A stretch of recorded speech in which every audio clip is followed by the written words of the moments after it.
Mic check, 1, 2, 3.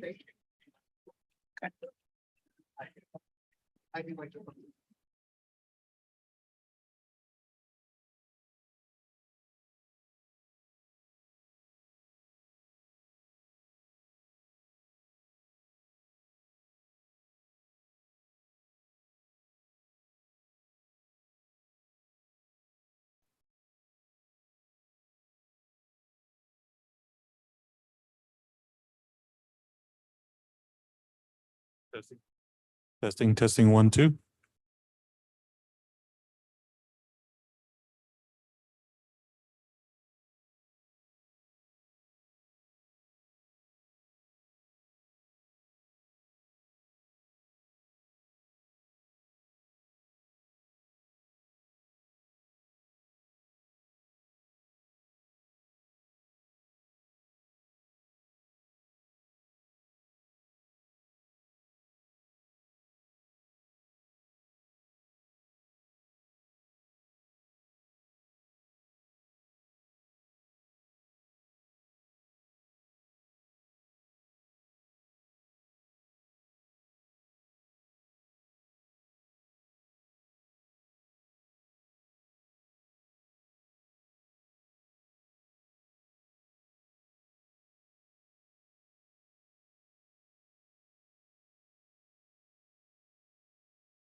In the record of this meeting. The public may also indicate their intent to provide remote comment by contacting the clerk's office by 5 p.m. the Thursday before the meeting. The public also will have an opportunity to provide brief comments, will be 3 minutes, either by telephone or via Zoom from the 5th floor conference room, in this case, the commission chambers here at City Hall. Public comments will be allowed during each agenda item. Public comment will be allowed during the item. Comments should be limited to the item at hand per the commission rules of procedure, and they should not include any rude or derogatory remarks, reflections as to integrity, abusive comments, and statements as to motives or personalities. With that, I will call the meeting to order. Commissioner Burns, did you have a question that you wanted to? Okay, well, let's go ahead and get the roll call going, and then we will definitely allow for that comment. Can we get a roll? Good evening. You are hereby notified that a special meeting of the Neighborhood and Community Development Standing Committee of the Unified Government of Wyandotte County, Kansas City, Kansas, is to be conducted in a hybrid format on Wednesday, May 15th, 2024 at 5 p.m. regarding mobile vendor proposal changes. Roll call. Hill. Here. Ramirez. Here. Townsend. Here. Bynum. Here. Davis. Here. Thank you so much. I know Commissioner Burns, thank you so much for joining us. Although he's not a member of the committee, will have speaking privileges. And so we appreciate your presence here at this meeting. Clerk, are there any revisions to the agenda? Yes, Mr. Chair, there's one revision to the agenda this evening. An agenda update was issued removing item number 2, a resolution approving the land bank policy update from the agenda. This item will be rescheduled. There are no other revisions. Thank you. So yes, to those that are here in person and online, we did have the land bank policy that was on the agenda, but given the interest of time and just of this particular issue, we wanted to just focus tonight on the mobile vending policy, which will impact our food truck owners. Commissioner Burns, did you have a statement or anything you wanted to make before we get started? Yes, proceed. Thank you, Commissioner. Most of the food trucks at 18th and Central obviously are in my district. For a lot of different reasons, I've been getting all the blame for being restrictive to all elements of the food trucks operating at all. I want to make it clear that myself nor Commissioner Hill or Commissioner Lopez, we weren't on this board when those hours were established at the 7 and 8 o'clock thing. So if there's anything to be blamed, it should be with other commission at that time. But we need to come to a resolution. We all need to compromise, both parties. And I hope in my district, I'm the one getting all the complaints. But I think we can come to a resolution or try to, and I'm willing to do that. I've always been willing to do that. The only thing I ever wanted done was for all the food truck owners to be in compliance with all the regulations and ordinances required of them. That's all. That's all. So with that, I have said my comment and I will listen from here. Thank you so much, Commissioner Burns. And I think about half, I was also not elected when that new policy was enacted, which would include Mayor Garner and Commissioner Stites. So it'd be about half of the current elected body that wasn't in place in 2020. But that's here nor there because we're here to make some changes, hopefully that will impact our community in a positive way. With that, I want to turn it over to staff for a presentation on the proposed policy. And from there, we will jump to questions from the committee. And then from there, we will jump to public comment. Good evening, Commission. My name Can you is. put the mic up just a little bit? Awesome. Thank you. Is this better? Yes, much better. Good evening, Commission. My name is Z Bishop. I am an attorney with the Unified Government Legal Department, and I am here to talk to you about staff's recommendations. As this body knows, staff and the Commission have heard concerns from various stakeholders on this issue with sometimes differing views. And so I have a little bit of information about the concerns that have come in, recent enforcement actions, which have been in the news a lot, began after complaints by residents in neighborhoods with high concentrations of mobile vending. Resident concerns included trash, noise, and then the distance from mobile vending to homes and residences. On the other hand, mobile vendors also brought concerns. Their concerns were regarding the operating hours that are in the current ordinances, and we'll talk about what those ordinances say here in a moment. Food establishments in the areas also brought concerns. These are brick and mortar establishments that were concerned about mobile vendors parking close to their businesses and potentially taking business away from them. So the current ordinances dictate what staff can do to address this issue. We've got a couple of sections that we're going to talk about tonight, and I do want to make clear that there is another section of ordinances that are also being looked at, but those ordinances are actually related to planning, and those are going to go before the Planning Commission. Our hope is that both the Planning Commission and then this body can get their ideas together and synced up so that when we go before the full commission, we have an entire package that we can provide. But for tonight, we're going to talk mostly about Chapter 32. This is dealing with mobile vending on the public right-of-way. The main section is Section 32-188. And the couple of a little bit more controversial sections would be the hours of operation that are there, and then, of course, the length of time parked. So currently, the ordinance reads that the hours of operation are 8 a.m. to 7 p.m. Sunday through Thursday, and then 8 a.m. to 8 p.m. Friday and Saturday. A mobile vending vehicle can only park at one site for 4 hours. Continuing on in Chapter 32, mobile vending is not allowed on residential streets except for block parties. And then mobile vendors are required to provide trash and recycling receptacles to try to address that trash issue. Based on the concerns that staff received and commentary from this body, staff has prepared a draft, which I believe is in your packets, with ordinance provisions that provide some options for your consideration. The proposed ordinance was written with blanks to fill in. Again, we're looking at those operating hours for mobile vendors and then the length of time a mobile vending vehicle can park at one site. And the reason that we chose this form of an ordinance draft was to allow the standing committee the ability to consider input from the multiple stakeholders.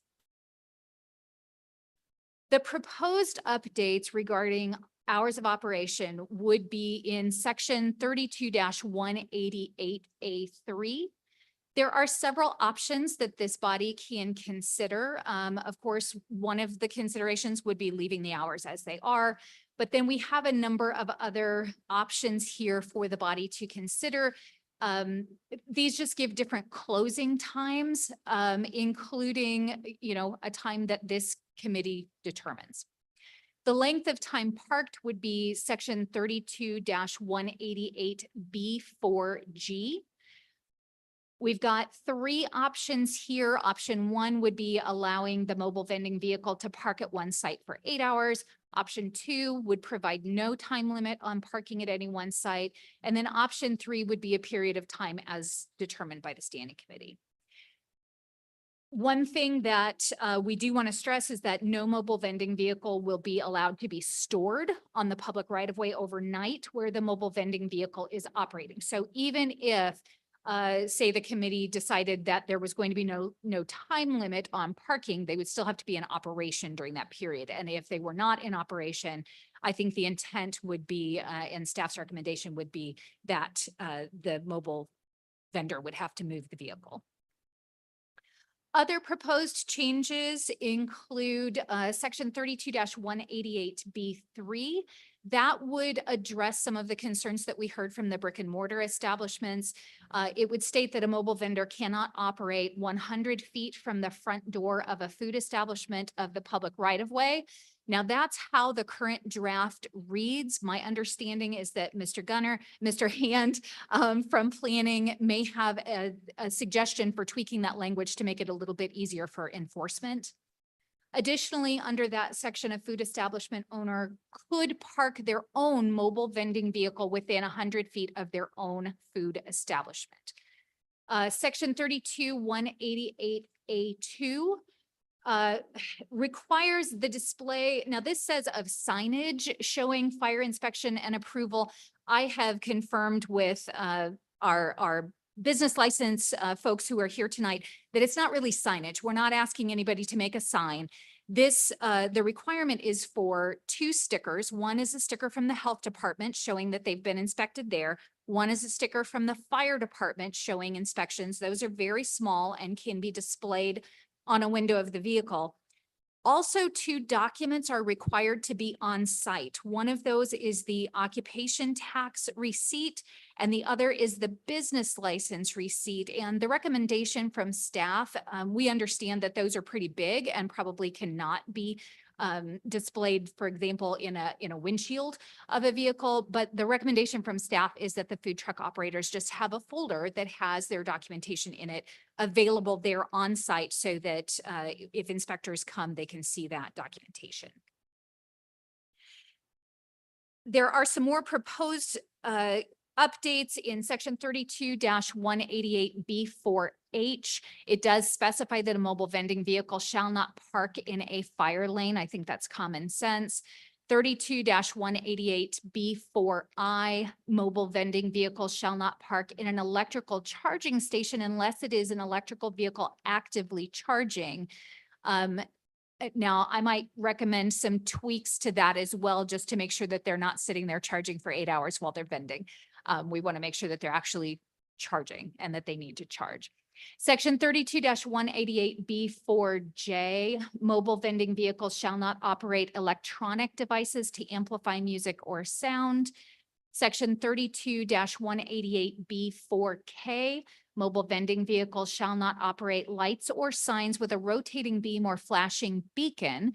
The lights or light source for any sign shall not be directed toward any residentially zoned area. And again, I think that that is targeted towards some of the concerns that we heard from residents. Finally, staff is proposing changes to the penalty section, which is section 31-16C. So the current ordinance, we've got section 31-12, which is regarding unlawful dumping. That's going to remain the same. Section 31-16 penalties currently shows a $500 minimum fine with a maximum $2,500 fine for illegal dumping of food waste or cooking oil. That is also a concern that was brought to us by residents. The proposed update for that in 31-16C would make illegal dumping of garbage, which is already defined in our ordinances in section 31-1, and it does include cooking waste in that current definition. It would make that a minimum fine of $1,000 with a maximum fine of $2,500. It also raises the maximum jail penalty from 6 months to 12 months, which brings it from a Class B misdemeanor to a Class A misdemeanor. And again, this is to provide some heavier enforcement for, to address some of the concerns that came to staff. So that's what I have this evening. I am happy to answer any questions. We also have Mr. Hand, and then we have our folks from the NRC here as well. So if there are any questions that we can answer, we're happy to do that. Thank you, Ms. Bishop. Appreciate that. Let's go with Mr. Hand. I wanted to hear kind of your thoughts. And I know we have some staff in the audience. Again, I want to make sure we have all the information before we engage in dialogue. And so we'll start with planning, and then we'll do business licensing, NRC.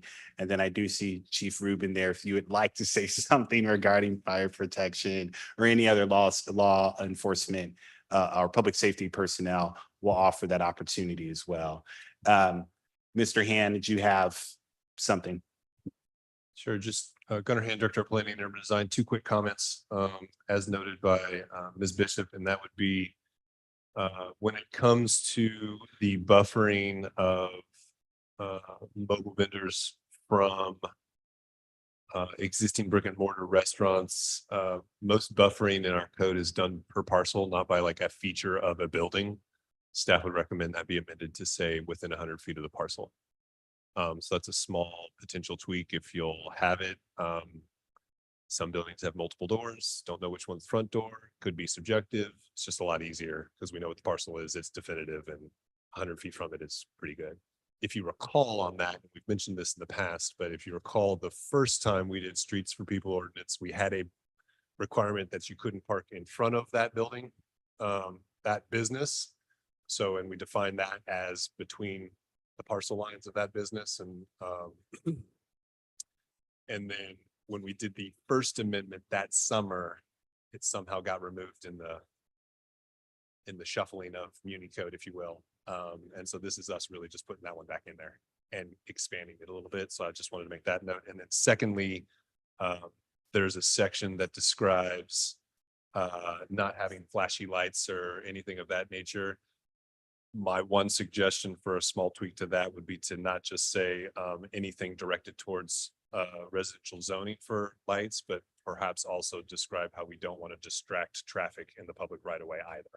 Right. So just making that small note, I think would also help with long-term enforcement and predictability. Thank you. Is there a question? Yes, Commissioner Ramirez. Thank you, Mr. Chair. Can you one more time describe what the change you were suggesting, Mr. Hand? So instead of saying 100 feet from the front door of a brick and mortar business, it should be 100 foot from the parcel that brick and mortar business sits on. So with that on the So parcel it'll line, get that's it, what- honestly, it'll probably get you a little bigger than a buffer because a parcel is wider than a front door. But it's much more easy to define. Okay, thank you. Thank you. I know we have some folks from the NRC that are here, and I think there's also some health department folks as well. Anything that you all want to add from the business licensing perspective? It's okay if not, just wanted to offer opportunity. Okay, thank you. Chief Rubin, anything from a fire protection standpoint that you wanted to add just for information? Mr. Chair and honorable council members, commission members, I'm sorry. Dennis Rubin, Fire Department Fire Chief. We have adopted the 2015 International Fire Code, we being the body that serves us. In that code, it's very specific about food and vending operations, mobile. There's very, very few rules, and I think for the most part, they're easy to follow. Things like making sure that the filtering system of any type of grease or exposure is properly cleaned so that it doesn't catch fire, a fire extinguisher on board, appropriate containment for liquefied petroleum gas, as in it's got to be bolted down or chained. And then, of course, that all the connections are tight. Ours are pretty minor.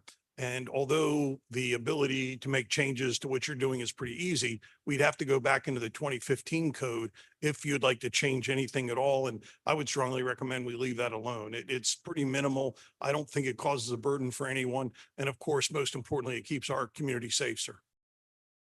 Thank you so much. Just wanted to make sure that Of course, sir. opportunity was made available. Thank you. Yes, sir. And do we have representatives from the health department or from K-State Extension? Anybody that would like to provide anything, any guidance or anything? Okay, just wanted to offer the opportunity. That way we are ready to go. Yes. Oh, okay. Oh, yes, from you're hiding. Okay, so KCKPD, I was wondering where you went. I'm a little bit shorter there. So yes, please introduce your name and then we'd love to again just provide perspective from your department. Right, I'm Deputy Chief Ken Anderson of the Kansas City, Kansas Police Department. I did hand each of you a flyer of the calls for service related to the food trucks. I will say this. We don't have a specific call code for a food truck. So basically what we had to do is go through any calls for service that had food truck in it. So that's the basis for these stats. As you can see, you know, they've gone up since 2016, but I don't think it's out of the ordinary. I think the number of food trucks have gone up. The only concern I have is we have food trucks all over the city, but it seems like the 18th and Central food trucks have more calls for service. As you can see on the map on page 3, you can kind of see 18th and Central And most of the calls that we have related to food trucks, which there's not that many, I'm not trying to blow it out of proportion, is loud music complaints and traffic complaints. We've had other issues, patrons that go to a food truck. I'm not saying it's the food truck's problem. That's more the patron's problem. We've had issues there. But that's kind of what I want to give you. Do you have any questions on the handout and the stats that I gave you? Yeah, we'll have to work with the clerk to at the very least make sure this is submitted for We did. public record and all that good stuff. But any questions? Okay, cool. I will take that as no questions. Awesome. Thank you so much. All right. Appreciate you. Awesome. Well, just wanted to make sure we had all of that information. Committee, before I open it up for public comment, any clarifications just on the presentation? Yes, Commissioner Townsend, and then we'll go with, Commissioner Bynum afterwards. Yes, Commissioner Townsend. Thank you, Mr. Chair. And Deputy Chief Anderson, I'm just seeing this, was there any segmentation about the time of day particularly that you got calls, say particularly for noise, or did that matter? Yep. Or So if you look at page 2, Page 2. these are all calls between 8 PM and 10 AM. We just use that time frame. So that's after 8 o'clock in the evening. Mhm. And I think that is the only one, or the last page as well. Those are calls for service from 8 PM to 10 AM. So most of the calls occur, I would say, end at 3 o'clock in the morning, but we just had the way our computer system is, we had to run it till 10 AM. Okay, thank you. Uh-huh. Commissioner Bynum? Thank you. I had a specific question that I wrote down somewhere. As we page through the proposed changes, I'm sorry, it's not for PD. Okay. Thank you. It's more health. When we speak of the updates around illegal dumping of food waste and cooking oil, I thought there were current regulations through either our public health department or Kansas Department of Health and Environment about how specifically fats and oils are to be disposed of properly. And is that what we're speaking of here with our proposed updates? Commissioner, yeah, I'll have Terry Garrison from the Health Department come up to the podium, but what I can tell you is that the proposed updates that we're looking at are specific to the Unified Government ordinances themselves. And so if you look at page 4 of the proposal 31-16, we're just looking at the fact that we already have a definition of garbage that includes food waste in our ordinance. And so it's really just updating the amount of penalty, but I'll let Terry Garrison come up and try to answer the question as well from the state and health department perspective. I don't know if I can answer your question. Terry Garrison, Deputy Director of the Unified Government Public Health Department. We actually don't do inspections of the mobile vending, the mobile food trucks. That is done as well as the restaurants in our community, that those are both done by the Department of Agriculture at the state level. So the state is responsible for both food and lodging safety concerns. I have been in touch with them, knowing that this meeting was coming up. And they've not recommended any, they said any changes would be at the local ordinance. So, but they didn't specify what the, how to take care of the fat or the oil or anything like that. Okay, I just was, somehow I was under the impression that either locally or at the state level, there were very specific guidelines for restaurants and food vendors on how to properly dispose of these items. And there very well may be. Okay. I'm not aware of what they are. Okay. I would have to get in touch with the Department of Ag.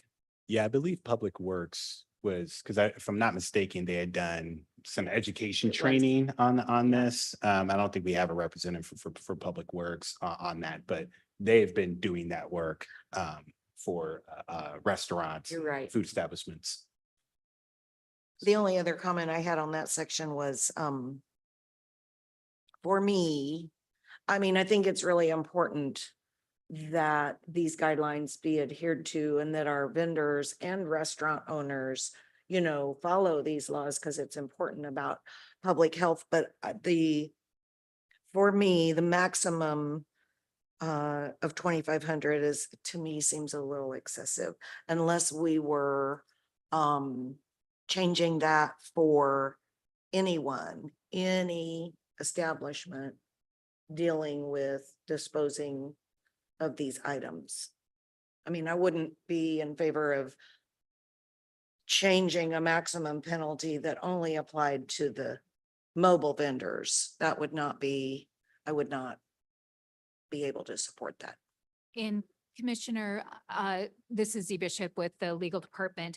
I believe that the change is actually with the minimum fine. So the minimum fine is moving from 500 to 1,000, but I believe that the current ordinance already has a $2,500 Okay, maximum. thank you. And again, the minimum fine moving from 500 to 1,000, would that be across the board for any establishment, brick and mortar or mobile? Or is it pertaining? I just think those should be same. I'm pulling up, I've got the statute or the ordinance as it reads right now. So hang on just a second and then let me look at that.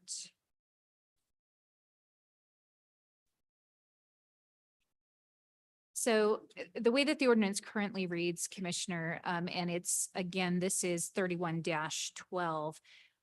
It reads, it shall be unlawful for any person to deposit, throw, place, or leave any garbage. And again, that is, garbage is defined in 31-1 and it includes cooking waste. Any garbage, trash, or waste material upon any street, court, alley, public square, public enclosure, yard, vacant lot, body of water, or any place except in a disposal unit, incinerator, or can required for that purpose, except as otherwise provided in this chapter. So the way that that reads, my interpretation would be that is for anyone. It's not just the mobile vendors. Thank you very much. Chair, I had a couple other questions about the parking of the vehicle as it relates to when they're not in service. And what I don't know is what's currently happening. And we may have to ask the vendors that are here, you know, during the public comment time to tell us what do they do when the mobile vending unit is closed for business? Where does that unit go, or does it stay where it's situated? So I would want to know that, because it strikes me that if we make a change about where a mobile vending unit can park, then we might be impacting some zoning issues. Yeah, you know, as in certain things can't park in a residential area. I'm Jason Hallworth, business license administrator. When it comes to parking the food truck, they thought an application with zoning first. Okay, right. And then on that application, they initial that they're not supposed to park these vehicles at a residential area. Okay. They're supposed to park it at a commercial lot somewhere, not in the right of way, of course. But we do have a lot of issues with them parking on in their driveways and neighborhoods, and that is not allowed. We also have that same, it's actually in 3 different spots. It's on the zoning application, the occupation tax application, and the business, the food vendor license application, where it's repeated each time that they initial that they are not supposed to park in neighborhoods. So I just wanted to let you guys know that. Well, I It is- appreciate that. Yeah, it's an issue, and I'm hoping we can put something in there to help enforce that issue, Right. or at least educate. Okay. better. I mean, just a couple of quick comments, Chair. I think overall, one of the regardless of the changes that we make. And I will say right now that I'm all in favor of extending the hours. That is not an issue at all. And just to go back in time to the pandemic, when those of us that were on the commission brought forward the Streets for People work, that was an effort to make something available that previously was not. And I think what has transpired from then to now has been a very organic experience, and people have really, many people have really enjoyed that. And the mobile vending owners have, I think, been able to do something really creative and colorful for the community.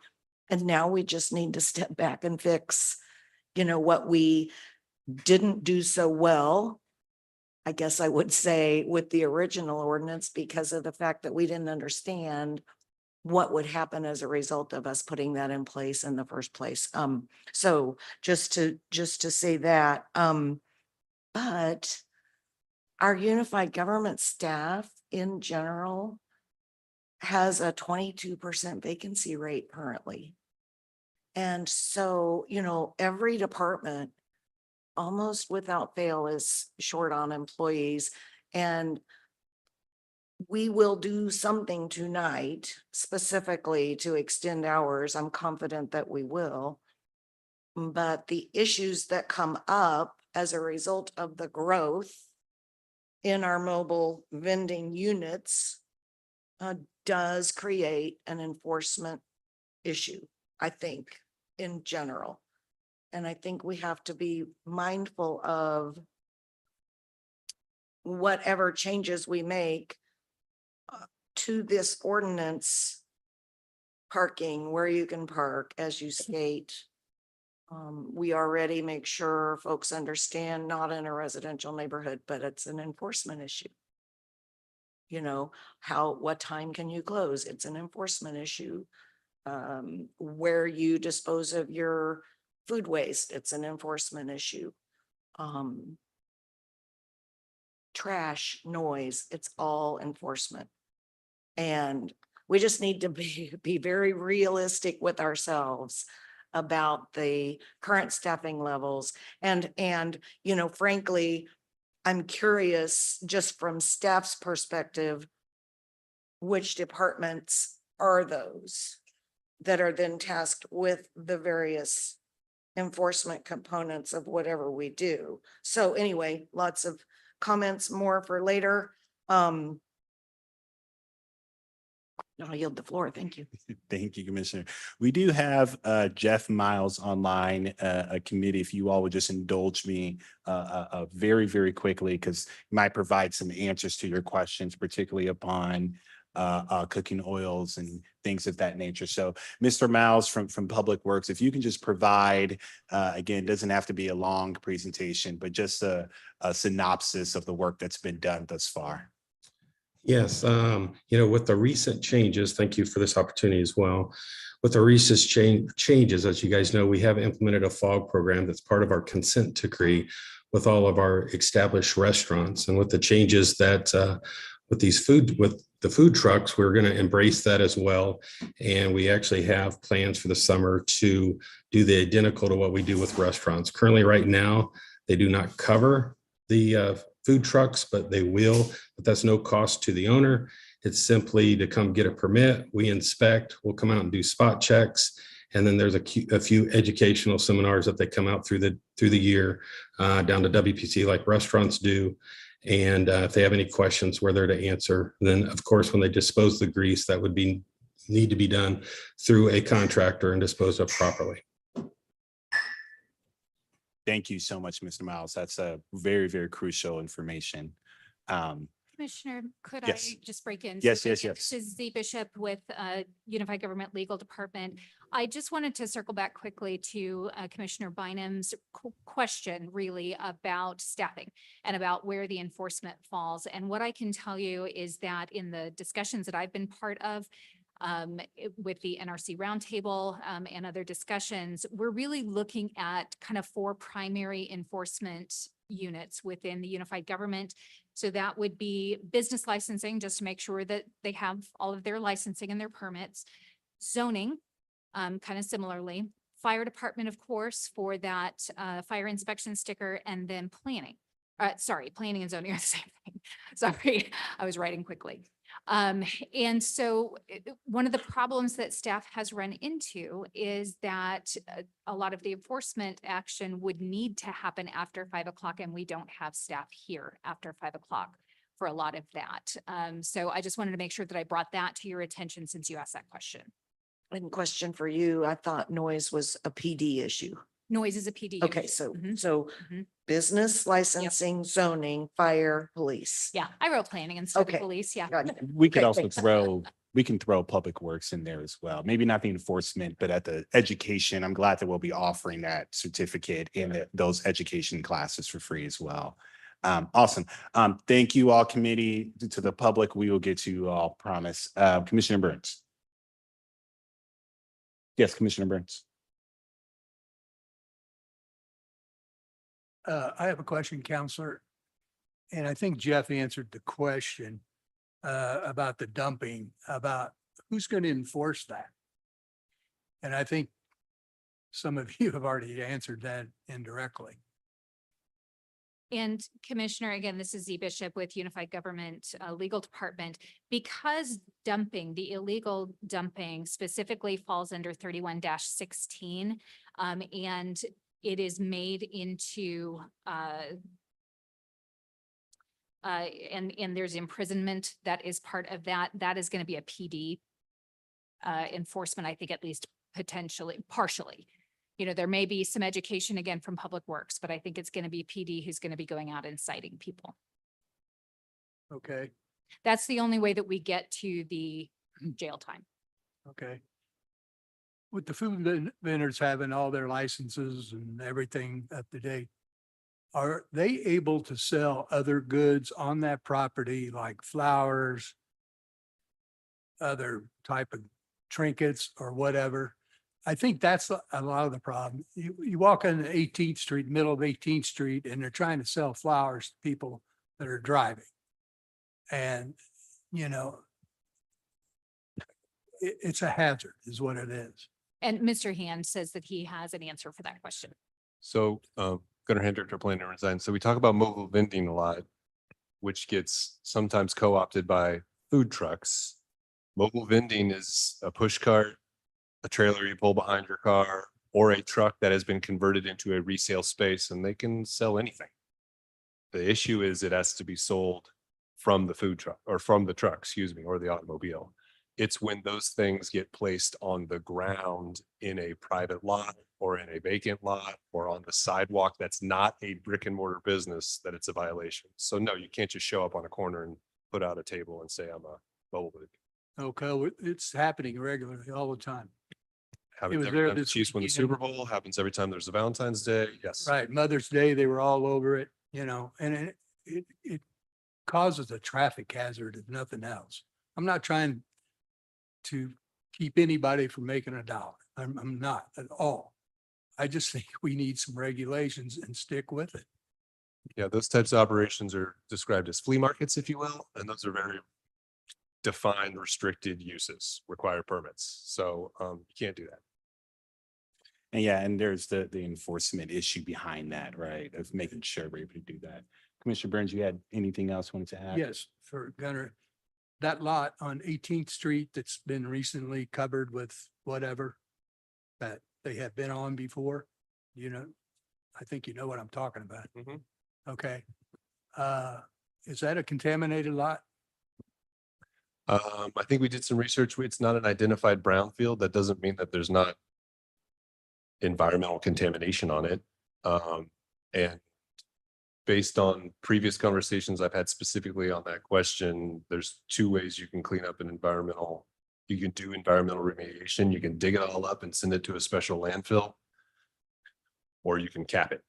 So capping it is an allowed way of remediation. So there should not be any selling of any goods on that lot, then, right? There shouldn't be any selling on that goods on that lot because it's an unimproved surface. Okay, thank There's you. no building, nothing. Thank you. Thank you, Commissioner Burns. Commissioner Hill. Thank you, Mr. Chair. I have a couple questions for staff. I missed it. It was stated that there were 2 stickers required. One was from the fire department, and what was the other one? The other one is the sticker that I think Terry Garrison clarified is from the state. It's the health sticker. Okay. And then there was also documents that needed to be on site, which was the business license, receipt, and what else? And the occupational tax receipt. And I did want to point out, Mr. Haworth brought a sample of the packet that is given out as part of the permitting process that tells the vendors everything that they need to do, and it does list those documents as well. So he is providing his division business licensing is providing that educational piece too, to make sure that they know what they need to have. Okay, and is that both in English and Spanish?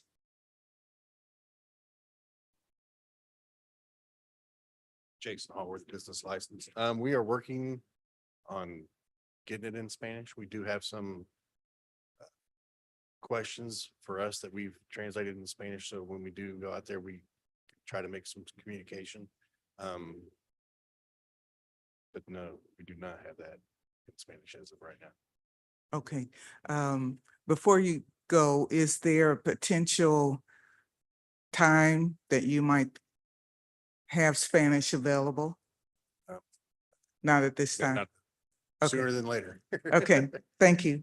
And then my last question, what are the costs involved for the stickers and the license receipts? For the business license, it's $100 a year. For the occupational tax license, it's $132 this year. 132 for the Got- business license, For the occupational tax. occupational, But okay, that's prorated. So after 3 months, it dropped down to, so in April, it was $99. Then in July, it'll be 66 for the year, and then it'll go up next year. The business license will stay at $100 next year. The fire department, their fire inspection is free. But if they come out and do a re-inspection, it's $28. A second re-inspection is $56. And then after that, it's $112. So hopefully they have it right the first time. And then Kansas Health, that's for their inspection, it's anywhere from $475 to $550. did you say $550? $475 to $550. Yeah. For the, I'm sorry, just a little louder. Yeah, if you can come a little bit closer to the microphone. Kansas Health. There you go. Inspection is what I was told today was $475 to $555. Okay.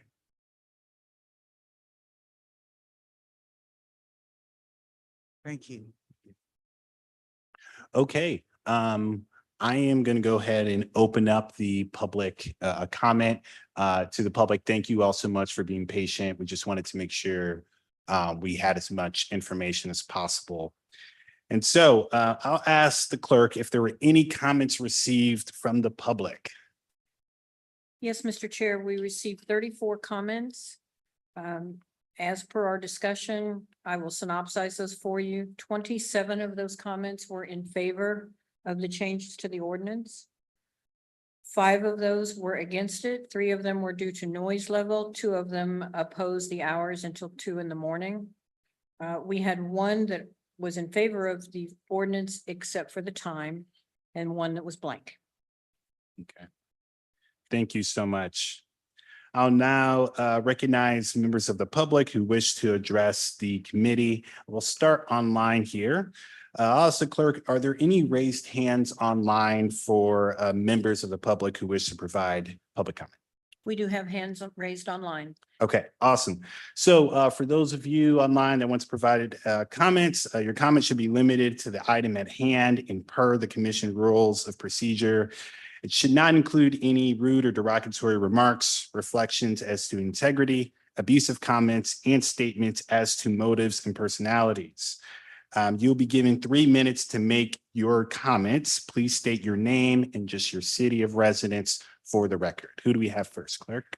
Our first speaker is Louise Lynch. Ms. Lynch, you'll need to unmute, state your name and residence for the record. Yes, my name is Louise Lynch, Kansas City, Kansas. And thank you for this opportunity. I can answer most of the questions that you all have been asking from the commissioners, if you allow me the time to do so. I want to welcome back Bill Burns from being ill. And I want to address a lot of his questions that will answer some of yours as well. When he spoke about the place of business where the gravel is on the brownfield site, I personally have spoken to EPA, and it is a brownfield site. So somebody may want to speak to EPA. This weekend, there was not only the pop-up tent from Raul Villegas and his wife, that they cut off the chains, remove the fences so people could park on there, which they should not be allowed on. We're selling different items, children playing on that gravel where that land is contaminated. Also had 2 other pop-up tents, which I have video and pictures of, selling goods. None of these people had permits. They are not associated with the food trucks other than for extortion. And I have been asking the commissioners, I have been asking Davis, I have been asking Ramirez to meet with the vendors on 18th and Central so that we can go into detail of all of the issues, because the food vendor trucks that are there, that are following the rules, are being blamed for these things that are not true. When we talk, Mr. Burns, when you talk about Commissioner Lopez, Commissioner Lopez has put out that these people in this food truck area do not pay their taxes. That is false 1 and minute remaining. reprehensible. I would like a few minutes more to answer the questions that all of these commissioners are Ms. Lynch, asking. you have 1 minute remaining, and then we are moving on. We have a lot of. Okay, people so what that I'd would like you to speak. do before you go ahead and make any decisions tonight is to meet with this group. They put out a petition in able to have a food plaza and have gotten 1,859 signatures locally with voting power, which are supporting them. And it is imperative that they be given the time to bring what they have forward in a discussion to further this, because as you can tell, 3 minutes is not enough. They are not aligned with Mr. Villegas or anything to do with him. Mr. Galicia was allowed a lot of time to have influence on this ordinance making with Ma'am, legal your time has that this expired. group could not have. And we would like that same permission to do so. So we Okay. ask you to please include us. Thank you. Thank you, Ms. Lynch. Thank you. Thank you. Your comments are in the public record, and so we are taking note of that. Clerk, who do we have next online? Our next speaker is Gabe Munoz. Mr. Munoz, go ahead and unmute, state your name and residence for the record. Hi, my name is Gabe Munoz, and with the toolbox located at 1303 Central Avenue.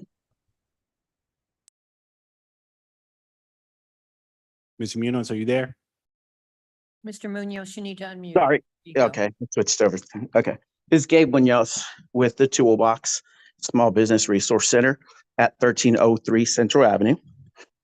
And so we would just like to make sure the commissioners are all aware that we're here as a resource, as a free resource to assist any entrepreneur or aspiring entrepreneur or current entrepreneur with making sure that they get in compliance and make sure that they have all their required documents, permits, and licenses, as well as paying sales tax. And so we don't charge anything for any of our services.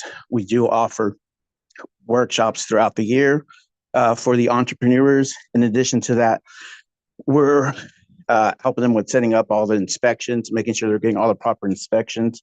And if there's a language barrier, we're also there to be able to help translate for individuals right now in English and Spanish. But if we need to, we're also available to hire out a interpreter as well. But We are here as a resource. We want to help support entrepreneurs. So thank you. We have no other hands raised online. Awesome. Thank you so much, Clark. And I will just add, Toolbox is a phenomenal resource. I advocated for them to get some ARPA dollars, which ironically was for training food truck owners. And so, no, I'm really glad that resource is being offered. Okay, so we will move to the folks that are here in the room. Thank you all for being patient with us. Clerk, do we have folks signed up ready to speak, or do we just go ahead and raise hands and go from there? We do have individuals that have signed in. Okay, cool. All right, take it away. All right, our first speaker is Beatrix Arce.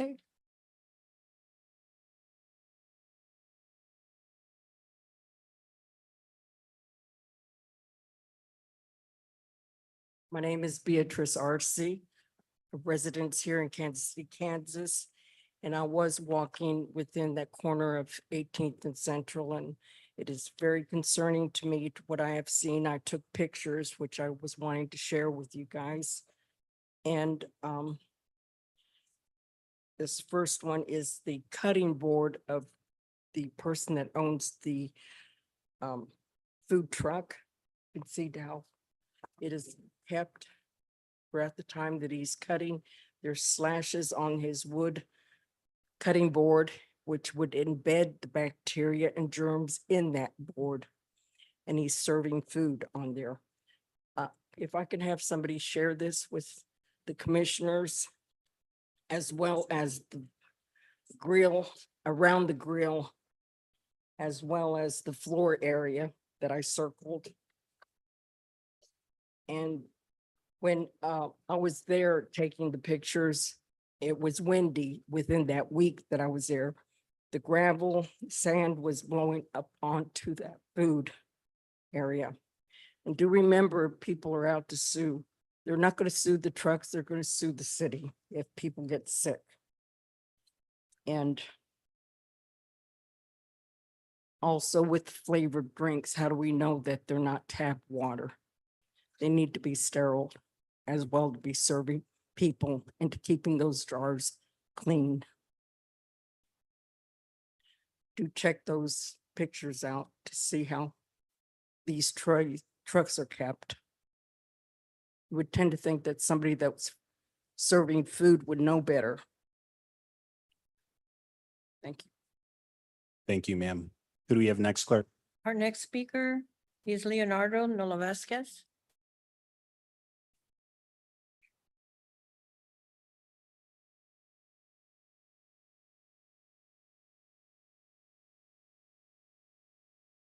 Hi, my name is Leonardo Nolasquez. I'm a food truck owner. Oh, but before you get started, can you just pull up the mic a little bit? We just want to make sure we hear you. Okay.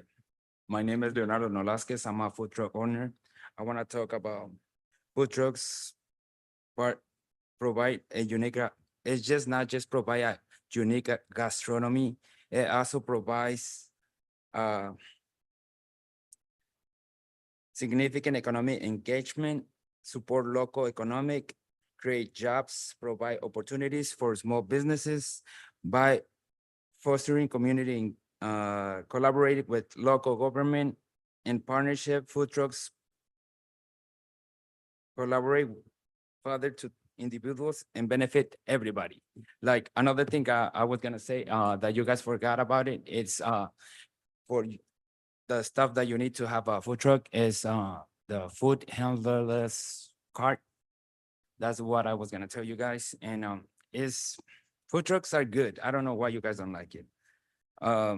Food trucks create jobs, like I say. Food trucks help the government. And if you go look on the research, food trucks all over the country are one potential growth for the city. Like, I don't know, I just say that.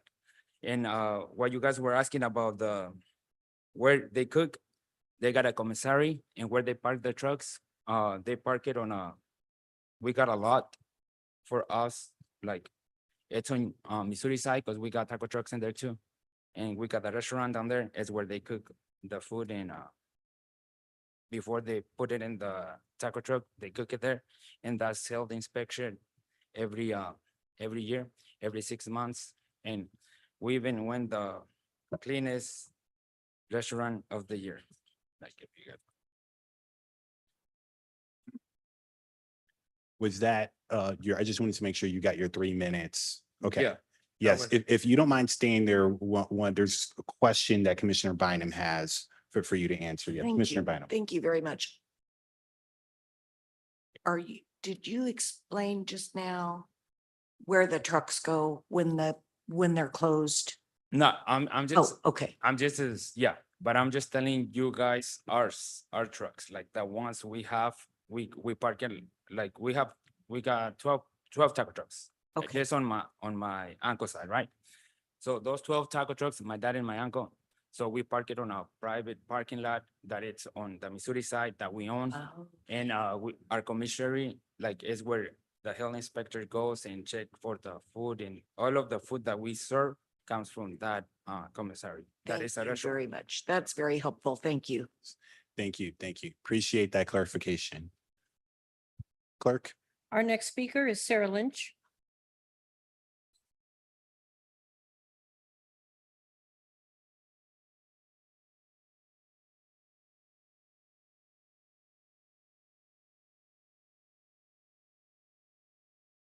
Evening.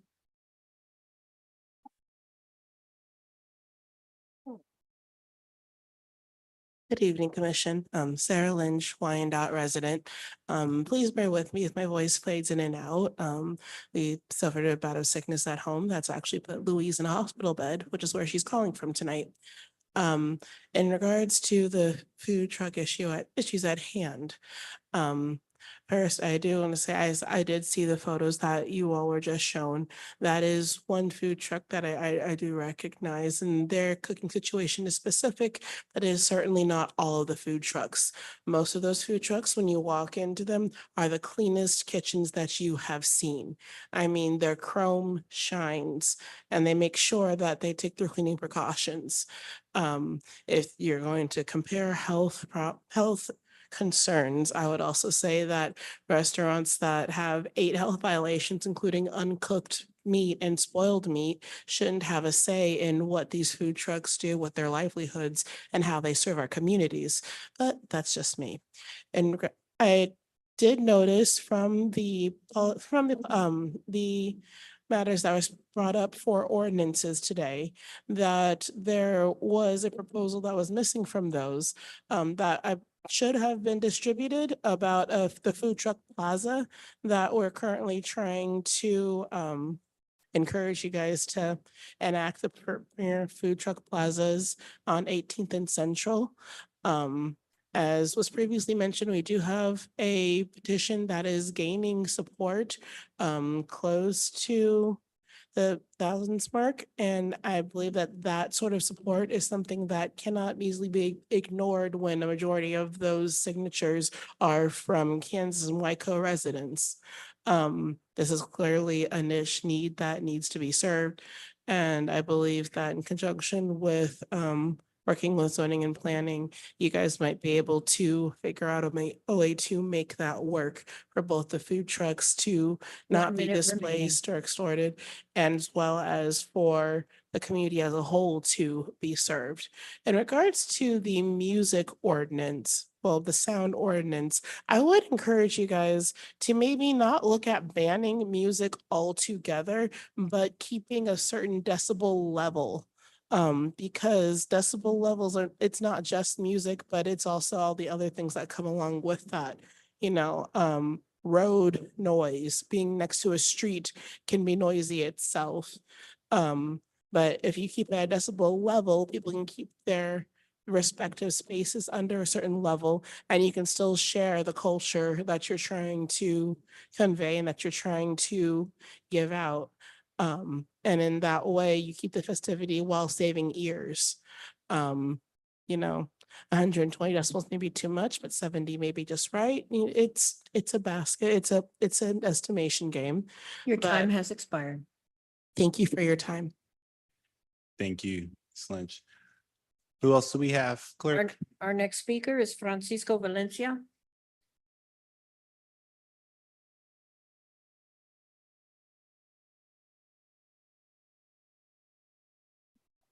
Hello, my name is Francisco Valencia. I'm here several times. My wife Judith, we own a food truck. And then I just want to talk about 18 and Central. Everybody's talking about 18 and Central. Why we don't talk about Parallel Central? Why 18 and Central? If we all talking about 18 and Central, why we don't do like Taco Plaza?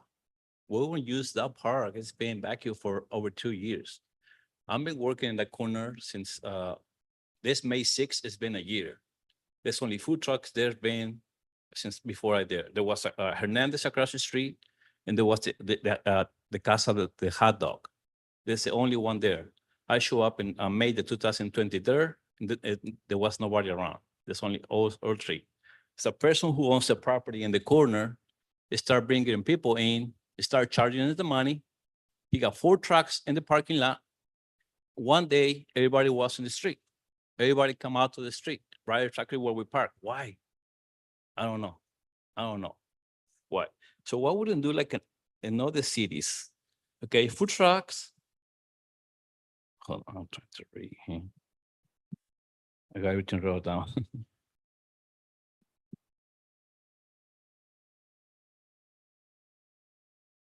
Okay, food truck parks are not just about providing unique gastronomy experience. They also significantly impact economics and support small business. In the article, we explore how food trucks park contributing to the growth.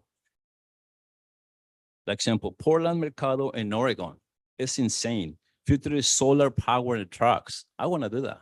I want to have solar power. I got solar panels at home. I love it. I want to have my food truck with the solar panels. That way I can save some money on gasoline. They're expensive. Role of local governments and partnership. Local governments play critical role in supporting food trucks park through the zoning, charging permits, screening financials, public privacy, also providing support to resource and parks. Conclusion. 1 Food minute trucks park remaining. and significantly economically and giant supporting local economics, creating jobs and providing opportunities for a small business by fostering community engagement, proposing substances, practicing and collaborating with the local government in partnership with the food truck parks. We need a food truck park, right exactly where we are. You know, we have seven food trucks. And I'm about to open my restaurant, right? Yes, around the corner at 18th and Central. This is gonna be my a restaurant, and that's gonna be my commissary kitchen, my second commissary kitchen. We follow every single step. You know, some news say that we don't have license. I've been operating with license since the day we opened. I'm paying my taxes. We pay everything that need to be paid. We need that part. Help us out. If you guys, we're gonna need you guys meet. I don't know if you guys can make a time. All the commissaries, please call Mrs. Minch. Mrs. Minch, her phone number is Time has 913 expired. 605 5573. Please make some time. We need to meet you guys. Thank you. outside. Thank you. Thank you. Clerk, who else do we have? We have 4 more speakers. Our next speaker is Lizeth Vasquez.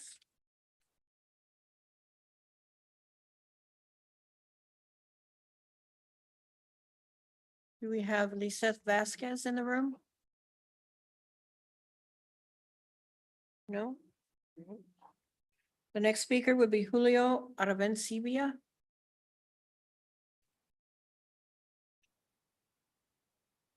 Hello, my name is Julio Arencibia. I am owner the My Burger KC. The rule, I thinking I had to follow all rules. The only thing is about the hours time. In my kind of business, if I work early, I going to work for nothing because usually the people don't buy wings, don't buy hot dog, don't buy burgers during the day. I try a lot of time, but I just spend time and money. If we can work overnight, that'd be great for my business. If can I work overnight, I will be broke probably in a couple months. Thank you. Our next speaker is Eric Anderson.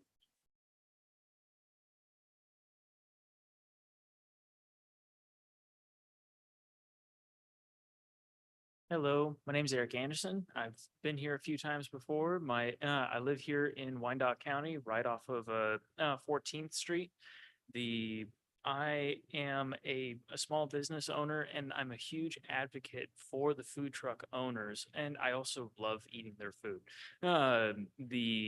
It's genuinely delicious. It brings color and vibrancy to a neighborhood. It also is a huge economic driver. Each one of those food trucks is providing close to $40,000 to $50,000 worth of tax revenue for the government, the local government. They also are providing affordable food for working class families who help support this entire KC metropolitan area. I'm extremely excited that this board is looking to to permanently codify being able to operate later at night. I would personally advocate for allowing to operate to potentially up to 4 a.m. But that's hey, at least 2 a.m. does cover a huge wide range of things.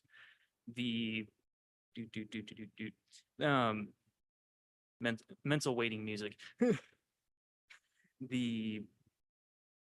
One of the big the changes within chapter 32 overall, I'm excited for that. I would if the ordinance for 100-foot distance from the parcel of a restaurant property is enacted, I mean, it makes sense. At the same time, though, I do have concern of it being weaponized as a way to displace food vendors who are very successfully have built a clientele. That's one of the reasons why the mobile food plaza is being brought up so many different times. One is for making sure that hours of operation are protected. Another is for ensuring that if there is a really viable place that is helping support a local economy and food vendors 1 minute remaining. have a clientele, obviously those clienteles are working families and they need that source of food. Creating something that helps protect those food vendors from being displaced by a restaurant that is decides to set up shop and kick people out from that spot is something that I do find very concerning. Oftentimes food trucks and restaurants are able to successfully collaborate with each other. I think part of the antagonism that's gone into this conversation is from some local restaurants that have had a huge amount of health code violations that can't keep up with the competition. So and I know personally, when I moved into this neighborhood, I did try a few of the restaurants on Central. They were okay, but I've lived all over the world. I've had really good Mexican food, and that stuff was anemic at best. Your time has expired. Thank you. Our last speaker we have signed in is Fanny Hill.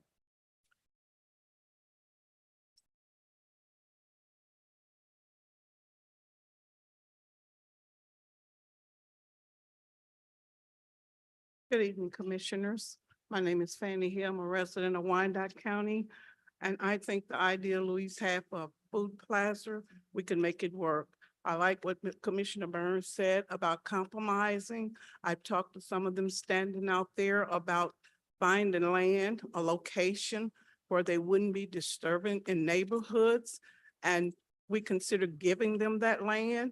It's just sitting there. We're paying taxes to keep it up, keep it more. At least they're going to be paying taxes on the land.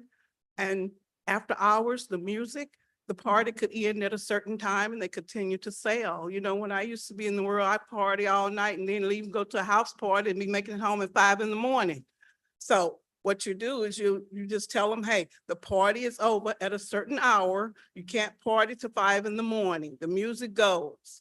And I think it can work because, you know, they have come accustomed to making their living that way. And I think we should help them and support them so they can continue.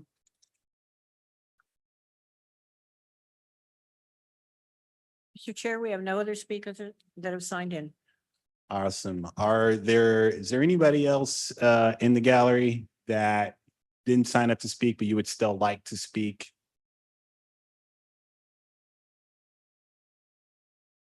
Anyone? Yes, yes. Yes, I wanted to offer this opportunity before we close public comment because that'll be it.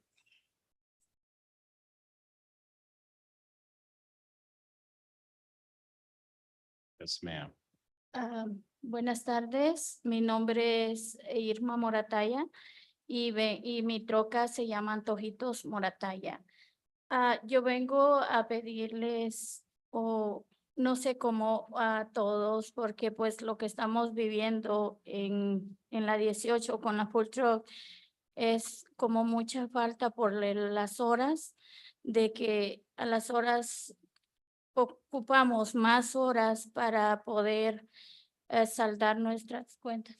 Okay. Sorry. No, no, you're good. You're good. Okay, basically she's saying that she's here to explain more about the hours and that she needs more hours to pay for her bills, her employees, and La casa, el estudio, muchas cosas, las sales tax, no hay dinero para pagar las taxas con poquitas horas. No hay venta a las 7, a las 8 de la noche. No hay mucho negocio para las trocas. Entonces, para food trucks. so basically she's saying that since it's not enough hours, she's kind of losing her business instead of growing up like she was doing. Y por eso les pedimos a todos los que estamos aquí presentes, a los que están, de que nos ayuden en eso con extendernos un poquito las horas para poder nosotros salir con nuestros pagos, nuestros hijos, nuestra casa, muchas deudas, todos. Basically, she said that if you guys can please give more hours so she can pay for her house, her bills and all of the stuff that has to be covered and her business can continue. Thank you. Anything else?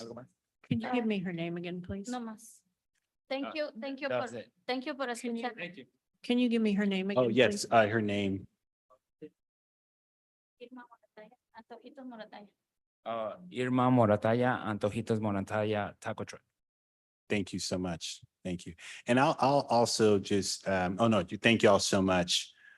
We do offer translation services for the unified government. I've used them for community engagement events. I'll just kind of give a direct note to staff, so somebody write this down. But if we can put in our special notice the option to request translation services prior to our meetings, because we do offer that service, that would be great.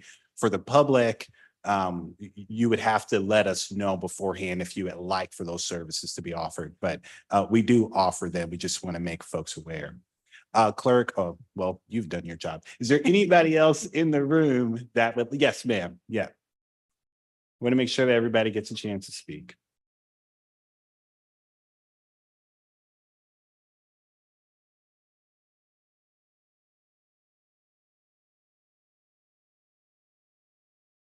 Hello, my name is Judith Arevalo, and I am one of the owners for the food trucks, it's Paco's Tacos. I just want to add something about the cleaning, for cleaning our trailer. And every night we spend like 1 hour, 1 and a half to clean everything, to storage everything, and the right temperatures. And in the whole year, we don't have any violation out of the health department. And I just want to point one of the restaurants near, one is called Siete Leguas. We search and we find last month, 2 months, they have 8 violations to the health department, like raw meat,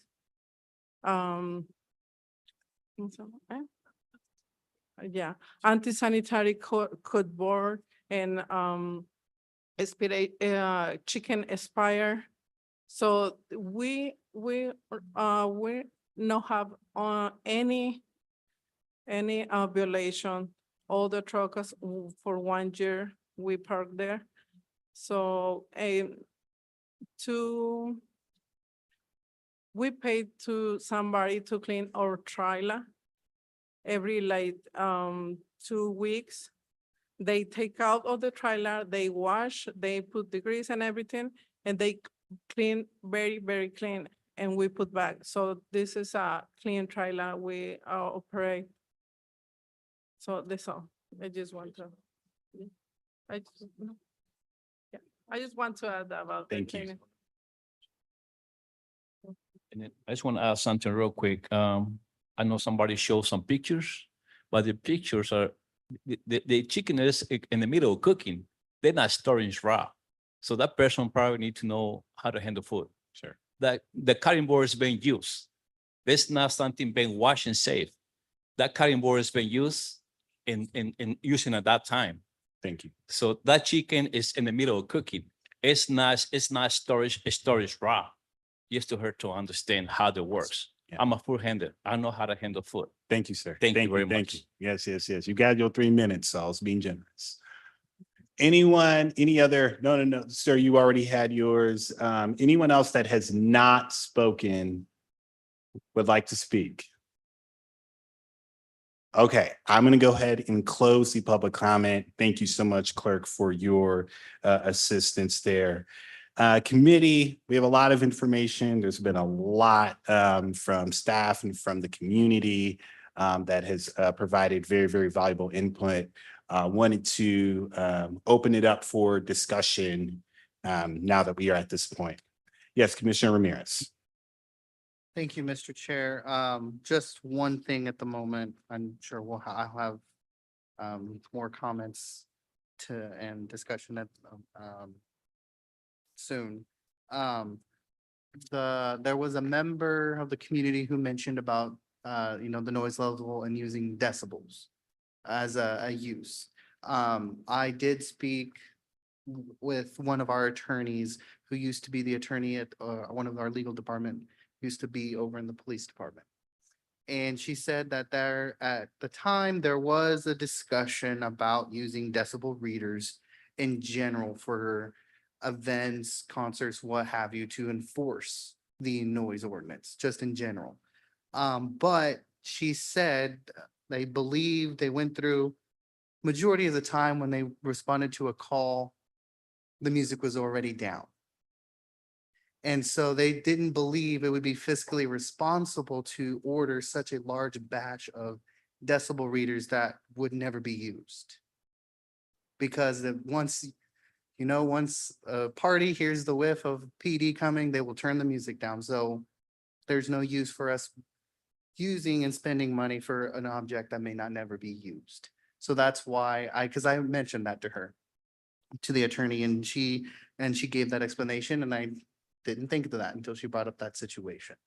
And so I will have an amendment, but I'll bring it forward after discussion and after we hear from everybody about the noise or what noise and music that our food trucks, I will say, offer. And to me, it is cultural. I'm growing up being in the kitchen with my mom and my tia when they were cooking. It's music. It just makes the music, makes the food taste better. But I also understand that we have community and we have residents and residential areas around our food trucks. And we need to ensure that everyone does their fair share of their job of protecting the peace and protecting our community.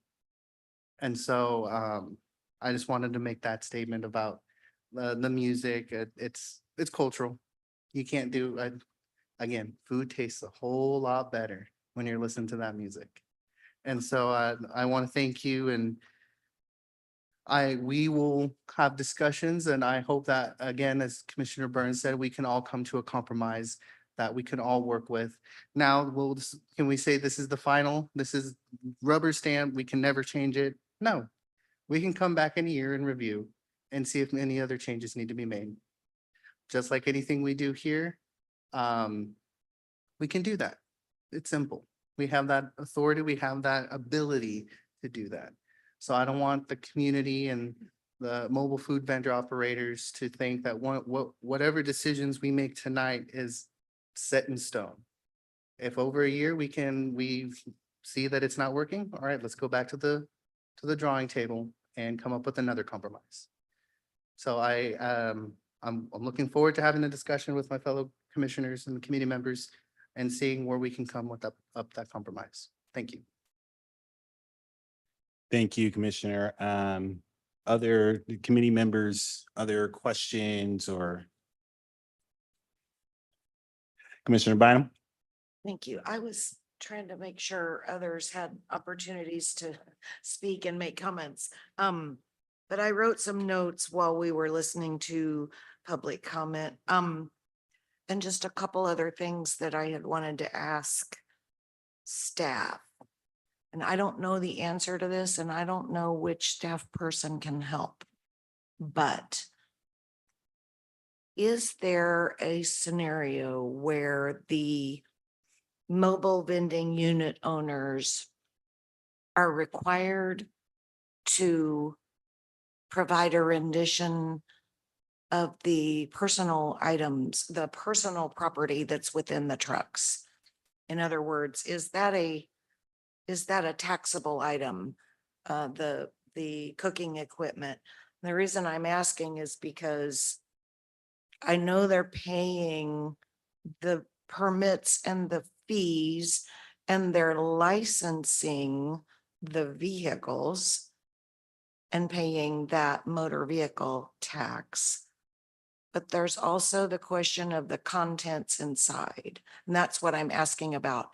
Is it part of the exemption of machinery and equipment, or is it still on the tax roll? So I want to start there if I could, Chair. Yes, Ms. Green. you Oh, have an answer? Wendy. Awesome. Yeah, this is Wendy Green with the legal department. So it would be some of the equipment, most likely when you're talking about the exception for machinery and equipment, usually that is very large machinery and equipment. So the renditions that would go out would go to the appraiser's office, and that is on the business owner to self-report. The appraiser's office does send out forms, but it is the business owner that actually has to fill out the form and self-report, and those are always due in the spring. Okay. So if they have any questions, they can contact our appraiser's office to determine what actually would fall under the personal property that would need to be taxed as part of their business. And I know that I'm getting really technical, but for example, we know that they go to the Neighborhood Resource Center through business licensing to pay their license fees. Is that the mechanism that's used to alert the appraiser? How does the appraiser know who to mail that rendition to? So again, it's a self-reporting feature. So I they know, can- but you Right. said the appraiser sends it out. Once the first form is filed, then they send out recurring forms after the first form is filed. And I can clarify again this with the appraiser's office. But if they have questions about whether or not they should first contact the appraiser's office, because the appraiser, just like your real estate, the appraiser's office makes the assessment as to how much all of that is worth. And then they pay the taxes to the treasurer's office. They don't pay it to the business licensing. Right. Right. I get that. Okay. Mhm. I'm just, Yeah. I'm just illustrating that there are a lot of departments involved here. There are, but the appraiser's office would be able to answer any questions that they have as far as Okay. what they would have to pay taxes on within their business itself for personal property taxes and what they need to report and how they get that all started. Thank you very much. Absolutely. I'm glad you're here. It's a self-report. Okay. Chair, just a couple of comments. After our neighborhood and community development meeting where we first heard the potential changes, I sent out those proposed amendments to over 150 persons here in the community, just asking for their feedback. And I was extremely pleased to get back 47 responses, which I thought was a really good response rate. And there's a lot of support for the food trucks and a lot of support for what they bring to the community. And I agree with that. I did want to highlight that there was a good amount of those responses that included that they did not believe 2 a.m. as a closing time was appropriate. So I just kind of wanted to cut straight to that. They agree, obviously, that longer than 8 o'clock is needed, but I did want to point out that within the 47 emails I received back from my inquiry, many of them felt like 2 a.m. was too late into the evening. So I think that if we can tonight accomplish the task of setting what that hour would be, and to Commissioner Burns' point, obviously that's going to be a compromise. Again, when we created 8 p.m., it was because we simply didn't know. We were just trying to do something and we just didn't know. Another thing is, Ms. Lynch, I heard 1,859 signatures on a petition. But we've not seen that. I don't know if that is something that was desired to be given to the commissioners. I don't know. It's substantial to hear it. And I think it was in support of creating a food truck plaza. I'm all in favor of that conversation. I think it's a conversation after we fix the hours. I don't think it's going to happen tonight. So I'm just putting that on the table. Chair, I think if we can identify among us a reasonable closing time. I also think I did hear a lot of support for more than 4 hours. So those are, to me, kind of the two biggest issues that we can hopefully resolve. Thank you. Thank you, Commissioner Bynum. And yes, I mean, we're not having a conversation right now about an overlay or a plaza or a district. We're trying to chop this in the bit. It's one of the reasons why we're having an emergency meeting. This meeting isn't even regularly scheduled. And so if you all, for the community, bear with us, for the public, bear with us so that we can move both quickly, but be efficient and methodical in that. Commissioner Ramirez, you had a question or comment? Thank you, Mr. Chair. Commissioner Bynum kind of helped tee me up for it. I think we just get to the point, get to it. The first blanks that are in the ordinance are the hours of operation. We have them, the proposed ones on the board, up on the board. I will start off and just give you mine, and then we can go from there and suggest. I would like to go with option 2 of 8 a.m. to midnight. And Commissioner, just making that clear, that 8 a.m. to midnight would be the entire week. So that would be a Monday to Sunday. Oh, Yeah. okay. I'll do. I mean, we can make changes. Question I'm for just, yeah. legal. With how the ordinance is written, are we able to differentiate week and weekend? With the way it's written now, it doesn't make that differentiation, but you can do that by motion. Yeah, we can make that differentiation. That's no problem. It's kind of a working document right now, the way we're treating it, so. It's a very working document. It's So I working would, right now.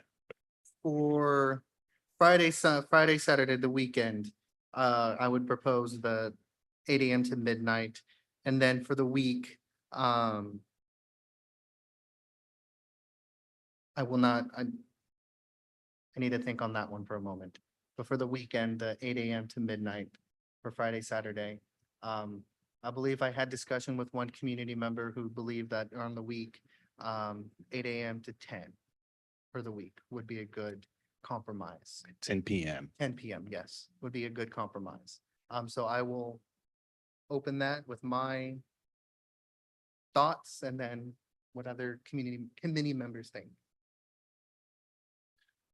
Other thoughts? Yes, Commissioner Burns. Yeah, for what it's worth, I would like to see option 3. And that would be every day, 8 AM to 11. So that is my compromise.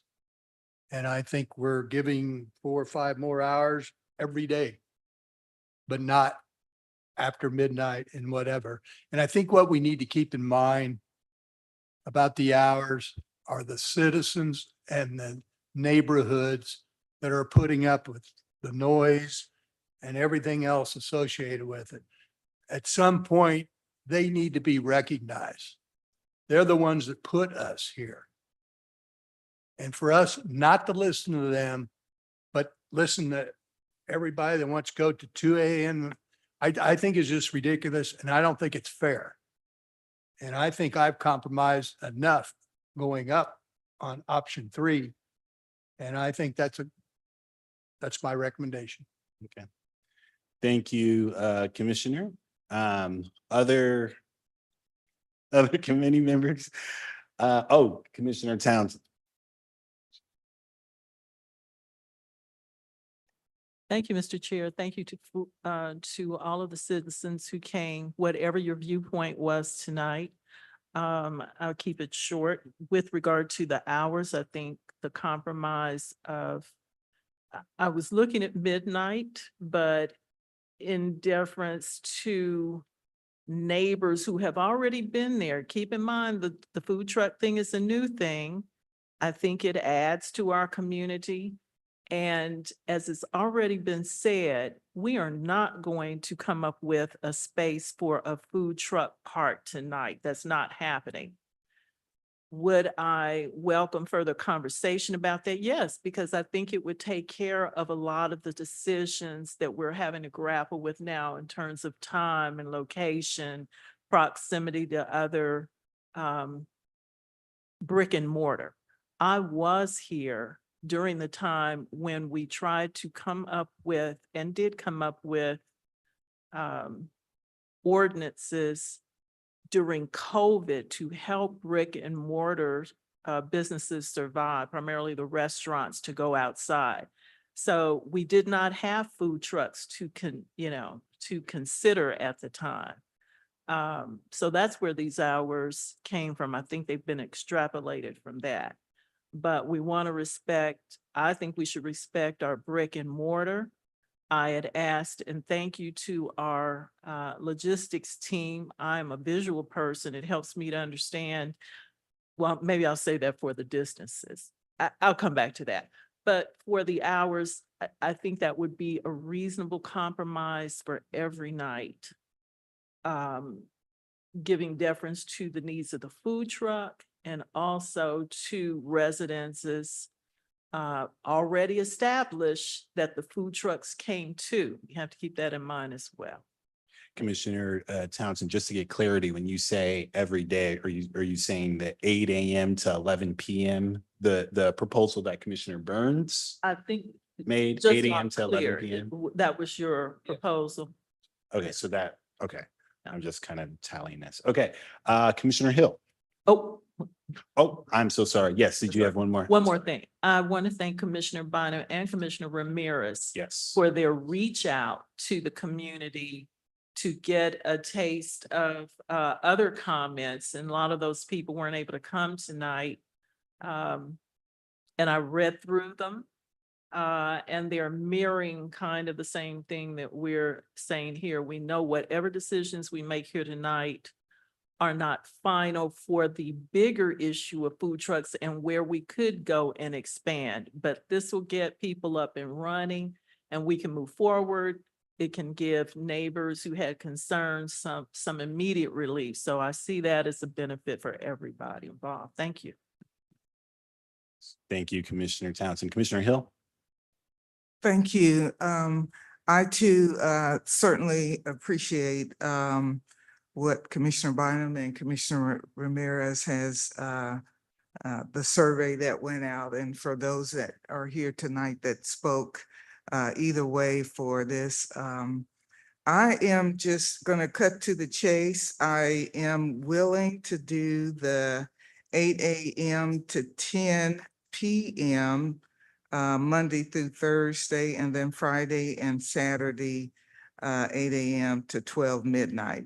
I'm willing to do that, but I'm also willing to compromise even more with the rest of the commission.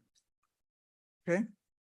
Thank you, Commissioner Hill. Commissioner Ramirez, you had something else to add?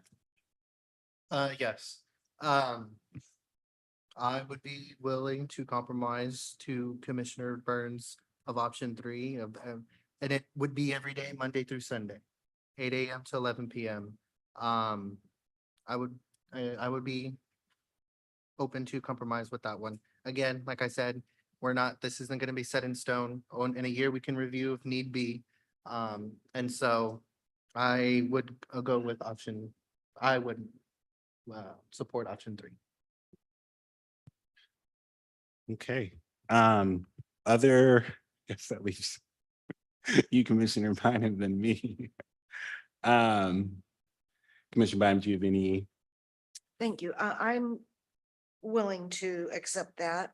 8 a.m. to 11 p.m. Monday through Sunday. And also I just want to put forward if we're going to do that, I think we should basically eliminate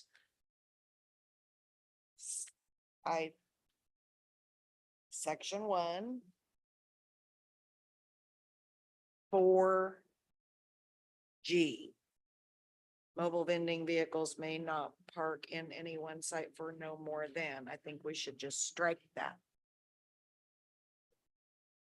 Well, page 2.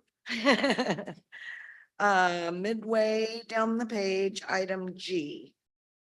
Because if we're going to say 8 a.m. to 11 p.m. every day of the week, I think we should just let them be where they are. And not say 4 hours later, you have to move. Just set up, operate, and close. So Commissioner Bynum, just to add some Sorry. clarity to your proposal. No, you're fine. So you would also be in favor of the 8 a.m. to 11 p.m. every day.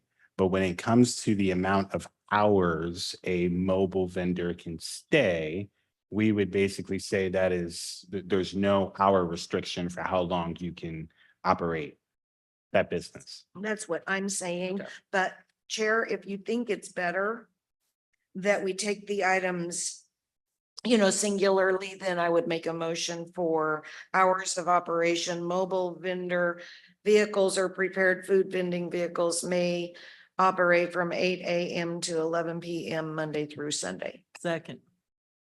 Okay. I'm going to, let's hold that motion for now. Commissioner Ramirez. Thank you, Mr. Chair. We're ready to vote on this, on the compromise. I want the vendors to know that I support my original proposal of the Monday through Thursday, 8 to 10, and then Friday, Saturday, 8 to midnight. I do support that and I will continue to support that. But again, I'm only one of 5 members on this board. And so we have to come up with compromises that will pass and what we think is going to be best for our community and for our mobile food vendors. So I just wanted to make that known that I still support my original motion or my original proposal, but we have to compromise on both sides. Thank you. Yes, legal, you look like you're about to ask a question. No, I was just gonna make a clarification that if you want to do a vote by motion on the fill in the blank part, that's fine. But then you're also going to have to do a final vote on the entire ordinance. Okay, gotcha. So if we can section it off, but we would have to wrap it up with one giant motion. Absolutely. Okay. Community, I'll kind of share my thoughts. I am more on the midnight for the weekend. That's just me. And at this point, it would make an hour difference. With the extension of daylight, particularly with daylight savings ending and for us being during the summertime, that's just my thinking of it, and making sure that our mobile vendors are competitive. And so I know there's already 4 that are for this. Would any of the 4 that are for this be amendable to a weekend 8 a.m. to midnight? Just Friday to Sunday. And then during the week, 8 a.m. to 11 p.m. Would anyone be amendable to that? Willing to rescind my motion. Commissioner Townsend? Sitting in a different place, I'm trying to decide which button to push at this point, but yes, It's all right. I would be amenable to that. Okay. Yeah. Okay. Commissioner Hill? Yes, I'm willing to compromise, like I said earlier. Let me make sure I understand what you said. Yes, ma'am. You said Monday through Thursday. Thursday, 11. Yes, 11 p.m. would be the cutoff time. Okay, and then Friday and Saturday. Yes, the midnight. weekend, Friday, Saturday, Sunday, yes, midnight. Midnight, okay. Friday, Saturday, Sunday. Yeah, well, it would be the weekend, yeah. That would be the weekend. So I know Commissioner Burns, unfortunately, you don't get a vote in this particular committee, but is that something that you would be amendable to, an extra hour just for the weekend? I will stick with what I made. Okay. Yep. Option. Okay. And the citizens still need to be heard. Yeah. I'm sorry. They're not according to these hours. Okay, appreciate your opinion. Okay. So there was a motion made and we're just going section by section. The public comment period is closed, everyone. So we are not allowing any additional public comment. So I appreciate you all. You all can write us, but we are not allowing public comment right now. Commissioner Townsend. What about, one more, knocking off one day of the weekend and making the 12 o'clock Saturday and Sunday?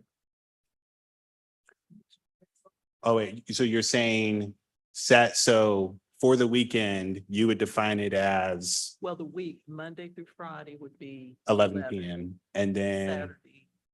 I would even reverse it. What if we did, because Friday night is Friday night. What if we did Friday, Saturday, midnight, and then Sunday to Thursday, 11 p.m.? Because, so yes, no, we're good. We're good. This is like a work session. So it's all good. So during the week, it will be Sunday to Thursday. And the cutoff time would be 11 p.m. The weekend for this purpose, we are defining as Friday and Saturday, and the cutoff time would be midnight. So Sunday to Thursday, 8 a.m. to 11 p.m. Friday and Saturday, 8 a.m. to midnight. Would you be amenable to that, Commissioner Townsend? Okay, so I'm going to restate this just one more time. The current I think consensus among NCD on the hours is from Sunday to Thursday, 8 a.m. to 11 p.m. And then for Friday and Saturday, 8 a.m. to midnight. Is everybody under that same understanding? Okay. Commissioner Bynum, you had made a motion. Would you like to amend or rescind your motion or make a new one? We'll go section by section and then knock this out. Yes, Clerk Clay. Oh, you did. You rescinded your motion. Okay, cool. So I want to make this as clean as possible. So for the sake of hours, I'll just go ahead and make the motion, just make it clean. I move that we adopt the following hours. From Sunday to Thursday, 8 a.m. to 11 p.m. And then for Friday and Saturday, 8 a.m. to midnight. That's my motion. Second. Okay. Any questions, clarifications on that? Okay, we are just going to kind of vote on this particular section, which will be the hours. Clerk, can we get a roll call? Roll call. Hill, Aye. Ramirez, Aye. Townsend, Aye. Bynum, Aye. Davis. Aye. Motion carries. Awesome. So just for the record, again, the hours that we are recommending to full commission will be 8 a.m. to 11 p.m. Sunday to Thursday, and then for Friday, Saturday, 8 a.m. to midnight. Okay. The next portion, hours on site. Hours on site. Again, we're going to take this kind of piece by piece. Commissioner Bynum, you had kind of jumped, or I think it was Commissioner Ramirez. Somebody had jumped on this, but yes, Commissioner Bynum.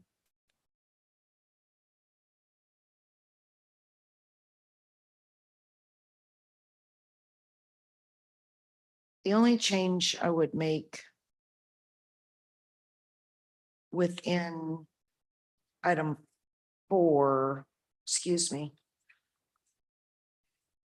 Ms. Bishop, maybe you can properly identify, I'm in section 1. Allowed areas. Sorry, You're fine. it's weird. It's B, allowed areas. One 4. B, is it one B for G? B4G. And Commissioner, I think what you had originally suggested is perhaps striking that entire section. The only thing that I wanted to point out is that there are actually 2 parts to that section. One part is the part that has the number of hours that a food vendor can stay at one site. But the second part of that, which is a suggested amendment, is the exception that says, except that a mobile vending vehicle shall not be stored in a public right of way overnight. And I just wanted to point that out to make sure that that was clear. Because I would not want to lose that part. So I would strike this first portion of the sentence prior to the semicolon that says mobile vending vehicles may park in any one site for no more than blank hours. I would just strike that and let them find their spot and operate for the allowed hours that they're allowed to be open. And I'll make that as a motion. Okay. Commissioner Townsend, I do recognize that motion. Commissioner Townsend. Thank you. Where did council go? Because this, as I read it, my basic question here is, what are we trying to achieve here? And I do know where I agreed with Commissioner Bynum's earlier statement. When we change the hours, we will have to address this. Hours are simple in terms of how long is this going to run. But what is the point here that's trying to be achieved by this? And that might help me where I want to go on this. And again, this is Z Bishop from the Unified Government Legal Department. Commissioner, I want to make sure that I understand your question because again, there are 2 parts to subsection G. And so for the parking in one site, that was a requirement of the original ordinance. It was 4 hours that they could park in one site. And so I think the suggestion of staff is that perhaps we could expand that. And there are 3 options. One of the options is no time limit at all on parking there. However, the other piece of subsection G is the part about overnight storage. I think what, and perhaps Mr. Hand could speak to this more eloquently than I can, but I think one of the concerns is that if we have no set number of hours that they can stay in one spot, and we don't specify that they can't actually store their vehicle there, we end up with sort of an ad hoc brick and mortar, but it's not a brick and mortar. And we just, potentially could have a problem with a food truck just camping out and staying there permanently. And that part I get, I guess all right, so let me just talk this out. We've set the time limit that someone can operate. So now where can they operate and for how long? So I guess prior to this, based on other things that we had done, not even contemplating food trucks at the time or mobile vendors in this way, they had to move. Is that what it was? Correct, Commissioner, the way that I understand it, and I was also not here when the original discussions were had, but the way that the original ordinance was written, they did have to move after 4 hours in one spot. Okay, so currently, that's what would have to happen. Correct. Even though someone could operate from 8 AM to 11 PM, they could not do so in the same spot under current ordinance. Is that right? Yes, that's correct, Commissioner. Okay. Commissioner, if I may, Gunnar Hand, Director of Planning and Design, the original intent of having a time limit on how long you could be in a public parking space is there's basically a philosophy for how you manage public parking on a street. To have one stay there for 8 to 10 hours is counterintuitive. The idea is, especially, and let's take Central Avenue as an example, the constant overturn of public parking is what fuels foot traffic on a street and is what fuels the activity of a street. If you park on it like for the day, just think if you're an office worker, you leave it there for a day, no one else can use that spot to go in and out of businesses or in and out of a government building. So it does put a hamper on the supply of parking on Central Avenue, which is already pretty constrained in terms of parking. But again, the philosophy is constant overturn and making them move. So the intent originally was to have 4-hour limits so that they were always moving and there was always someone else who could use that spot, as opposed to I lock in this spot all day long. Which gets to the benefit, and we're not there tonight, of having a designated area for this, but we're not there tonight. But that helped me to understand where we're going. Okay, and so the second part is except that a mobile vending shall not be stored in public right of way overnight. That's something totally different. Regardless of how long you can operate at one location, this part B, and I think this almost needs to be broken up. I think it would be easier to understand if we just made it G, that H, and, just add it. But I think I understand that a little bit better now, because I did note in some of the feedback courtesy of Commissioner Bynum's outreach that that was an issue raised in a way this doesn't even anticipate. There were people, I guess, who used their trucks intermittently, not during the week, maybe 2 or 3 times a week, and they shut up the business, so to speak, and just stay there. So no, that doesn't look good for the neighborhood. So I can see where this was going.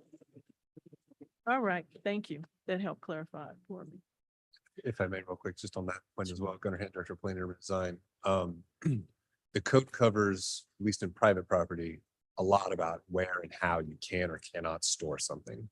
So this is something that when we move from this section in chapter 31 to this section 27, we'll get a little bit more specific, but the intent of what we learned tonight, I think, will certainly inform how we write that section in the future, right? So there's a lot of food trucks that park on private property, like in the parking lot of a auto repair store. Technically, that zone allows for the storage of things, but it has to be like, behind a fence or another part of it, or have some agreement. There might be another sort of philosophically, do we want those food trucks who have an agreement with a business to park in a lot to stay there overnight? Probably not, because we also have a big problem with people taking their food trucks and driving to their house and they park them there at night. That requires a special use permit, right? So there's a give and take on that. And that's, again, just more context for you. Yes, and just for a committee, just to remind kind of, members and the public, the conversation that we're having is chapter 32, which is regarding public property. So we're just having a public property conversation, right? So I know there's some food trucks that have been operating. I don't know if it's on private property, but near AutoZone off of Central. That's a different conversation if it's on the private property and that organization, that company's owned property. And so just kind of differentiating the two. Commissioner Ramirez. Thank you, Mr. Chair. Can Commissioner Bynum, can you restate your either motion or proposal for the length of time parked? No. I'm just kidding.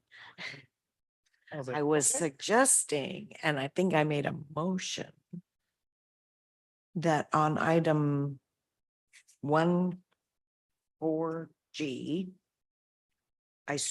we strike the first half of the sentence in front of the semicolon, but I don't know how I feel about it now with Mr. Hand's remarks about, the desired impact of turnover in public places. So I think I'll rescind my motion, and I apologize. Because that is difficult. I really can see both sides of that, but I got a lot of comment back in these emails that said to lift that, to do away with that 4-hour duration. So I'm really torn, honestly. I'll also add, or Commissioner Bynum, I'll also add, we do have to consider, although we've not heard as much from them, from the storefronts and from folks that do, I mean, quite frankly, they're paying more in property taxes for being a storefront. They're paying more. Their commercial tax is more. They're being assessed and appraised, and dealing with those particular elements that is different than a food truck that can go not just anywhere in Wyandotte County, but if you're licensed or if there's law enforcement, you can go anywhere that mobile vending machine can take you. And so there are certain, advantages and or disadvantages to that. But I do think we have to keep in mind, what does this do to the storefront food establishment overall? And then what does it do to our tax base overall? And things of that like. Commissioner Townsend.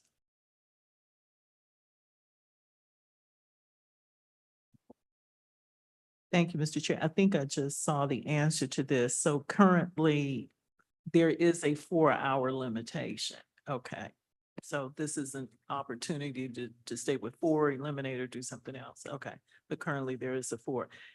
And I do recall again, at a time when we were looking at dealing with COVID, and prior to that, even the mobile groceries, the grocery trucks, to have those items moved, not root in one place to be a disadvantage or a hindrance or a nuisance to the neighborhoods that they were trying to serve. So, actually, I guess going back and looking at that and what we're doing now, I think 4 hours be reasonable. I do think there should be some limitation. Yeah. I'll get Commissioner Townsend, where you concluded with your comments. I'll say, just looking at it here in conversation, 8 hours to me sounds fine. Because again, we want to make sure that the vendor is not being stored overnight. You can't do that. But we also want to create and keep competition. And we don't want to be overly favorable towards the existing food truck owners, and then for the new guy that's on the block to say you never get a chance to be in these high traffic areas. And so that is currently where I'm leaning towards, would be an 8-hour length of time parked.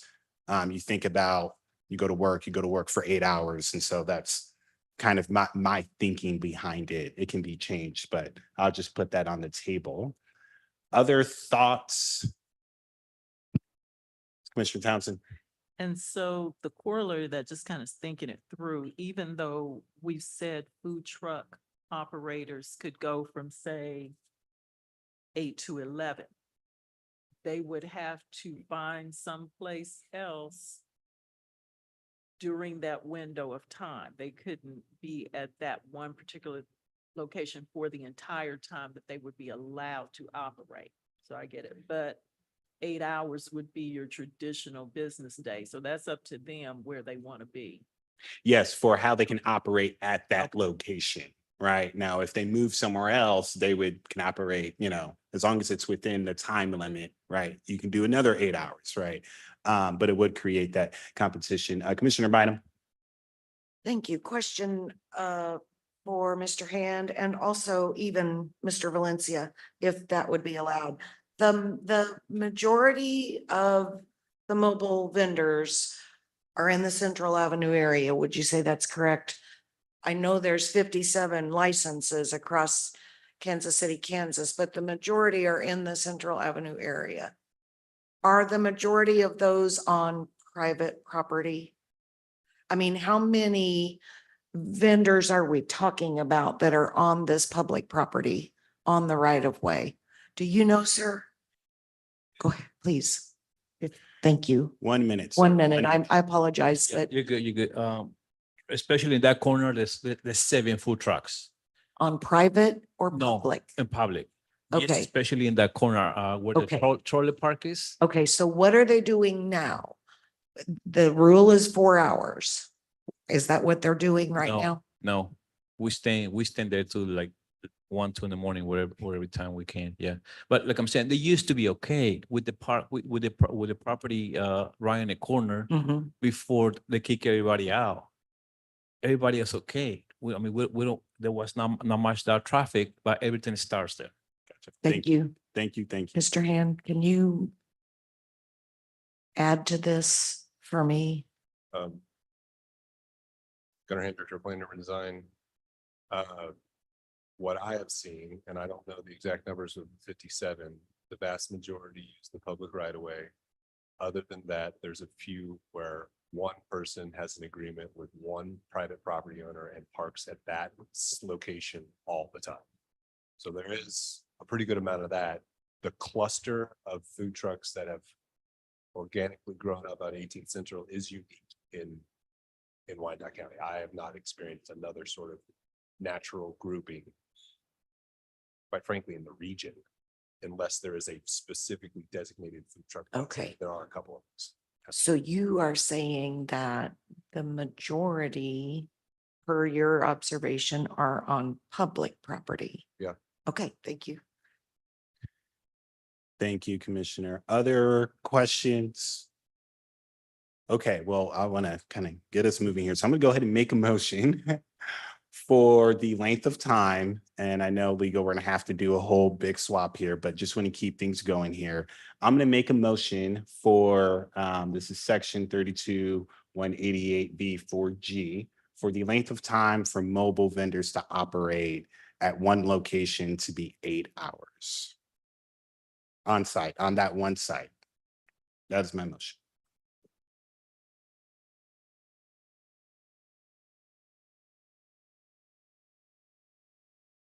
Second. Okay. There was a motion and a second. Any questions? Okay. All right, clerk, can we get the roll? Roll call. Hill, Aye. Ramirez, Aye. Townsend, Bynum, Aye. Davis. Aye. Motion carries. Thank you. Okay. The next portion, and if we can follow along with the slides, that has been helping me out tremendously. The next line of work will be the feet away from a food establishment, from a storefront. I know Commissioner Ramirez, you had something you wanted to, did you have something you wanted to say before legal gives their? Okay, so yes, okay, yes. Commissioner, actually, this is Z Bishop with the legal department. I just want to circle back to subsection G. And I want to clarify whether the commission is still intending to keep the exception that a mobile vending vehicle shall not be stored in the public right of way overnight. And if so, do you want to keep it in that subsection, or do you want to split it so that it's a separate subsection? Just a point of clarification. I think we keep it. It's, yeah, Okay, thank you. awesome. Okay, Commissioner Ramirez, I know you were about to, and then Commissioner Hill. Did you have, I know you were about to speak. Oh, I have an amendment, but I'll bring that after we Okay. go through the slides. Okay, awesome. Commissioner Hill? Thank you. I just had a question, since we just heard from one of the vendors that they don't just stay the allocated hours of 4 hours, and now we're saying, okay, we're going to expand that to 8 hours.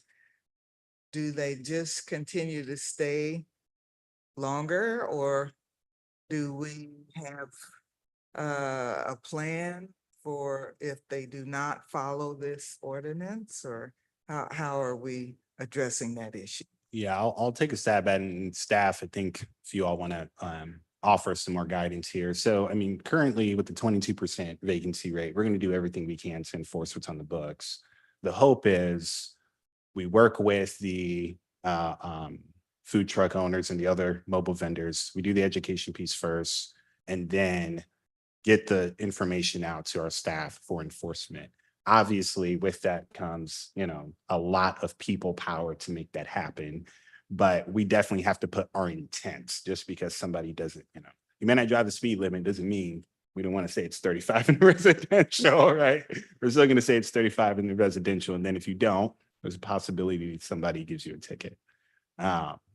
So does that offer kind of a, okay, so yeah, just right now, this is intent. The enforcement is going to come with people and with working with food truck owners. And hopefully it's not enforcement, it's education. Okay, the conversation that we're having right now is the length of feet a mobile vendor can operate not next to, but from a established storefront that sells food. Any comments, ideas on this one? We are making great progress tonight. Yes, Commissioner Townsend. Thank you, Mr. Chair. This comes to, I want to make sure the comment that Mr. Hand made earlier in the evening. So we're not talking about just the front door, but we're talking about the end of the parcel, correct? This is where that change would be made. Gunnar Hand, Director of Planning and Design. Yes, we would recommend that you change this to say not from the front door, but 100 feet from the parcel. Okay, thank you. Okay. Other questions? Anyone? Okay. Yes, Commissioner Burns. Yeah. Oh, make sure your mic is on. Yeah, I'm There sorry. you go. I was just wondering, is 100 feet enough? I mean, that's not as far as you think. Gunnar Hand, Director of Planning and Design. Again, I don't know what that is. There's a lot of static A there. lot of static on this one. I'll switch over here in a second. I guess I would just restate that the original as written before we left it out in the First Amendment was to be just the width of the parcel. So a buffer of 100 is more than, to your question, is it more enough? The only consideration I would offer to the standing committee tonight is try not to think of Central Avenue perhaps, but Central Avenue is a good example. There's a restaurant like 2 or 3 a block, right? So 100 feet from all of those restaurants would eliminate a vast majority of spaces on Central Avenue. It would tighten it down to the point where maybe we are only talking about a food truck plaza on Central Avenue. It's a little different in other commercial corridors, but if we had the vibrant commercial corridors we want in all of our communities, 100 feet is going to add up quickly when you think about all the other food restaurants on a commercial corridor. So, I mean, that's not just the brick and mortars that you think of, the mom and pops on Central Avenue, but that's fast food restaurants. There's a lot of those, right? So, I mean, those are all places you couldn't do it. So I understand the intent. I appreciate the question. My consideration to you all is it's not just the buffer, it's the number of restaurants along a corridor and that buffer. I'll also say, and this really muddies the water, we are talking about mobile vendor and food truck owner as if they are synonymous. Could there be another mobile vendor that sells auto parts or what have you, and they're next to other storefront auto repair shops, right? So I wonder if we want to maybe think about this not just of a food establishment, but of a similar industry in a sense. And I don't know legal, I know I'm really making y'all work, but of just the committee, am I making sense? Or folks following what I'm tracking here? So let's say I'm a mobile vendor and I sell flowers, right? I go around selling flowers. According to the policy, because it's just about food establishment, I can be right next to another flower shop. I'm not next to a food establishment. I'm next to another flower shop. I sell flowers and then we have Sarah's Flowers or what have you, right? Whereas if this policy was more industry specific or business specific, it would say, hey, the flower shop cannot be 100, or the mobile vendor selling flowers cannot be 100 feet away from the flower shop. Similar to the food truck cannot be more than 100 feet, right? Or it cannot be closer than 100 feet to the food establishment. That's an idea. That's just where my brain is at tonight. But don't just think food trucks. That's just my point in bringing that up. Yes, Commissioner Hill. Thank you, Mr. Chair. So I wanted to ask Mr. Hand another question, just so I understand the 100 feet from the parcel of where an organization is established. So here's an example. On 18th Street, on one side is the gravel, and there's a vendor on there, but on the other side of the street, there is a vendor there, but it's right next door, I think, to AutoZone or something. And there was a parking lot right there, and it looks like a little congestion on the sidewalk part of that corner. So that's what I'm trying to understand. Is that parcel, it goes beyond the front door. So I'm just trying to understand, how would a vendor know where the parcel starts and stops? I guess that's one part of it. And then if it's causing congestion, then what? I'm sorry, I'm probably confusing myself. No, no. I think I got it. Gunnar Hand, Director of Planning and Urban Design. In the urban core, most, if not all, I've seen a couple where there's a couple buildings on a single parcel, but most parcels are the walls of the building. That's the general rule of thumb, and that's pretty safe in most urban environments. Sometimes you get to larger parcels, especially in commercial zones, you can have a couple different buildings on a single parcel. So that could get a little bit complicated, I suppose. But to your specific question about 18th Street, again, I think we're talking about brick and mortar businesses, not necessarily a parking lot that has a use on that parking lot. So I think we were specific to the capital. The intent was, again, the capital required to have a brick and mortar business should be buffered from a competing similar business on the street. So if there's some clarification, either in distance, the business that's being used, I think staff can clarify that one. We don't want to wordsmith it tonight, I would say, but I think with those 2 points, and if there are more, I think we can rewrite that section pretty clearly.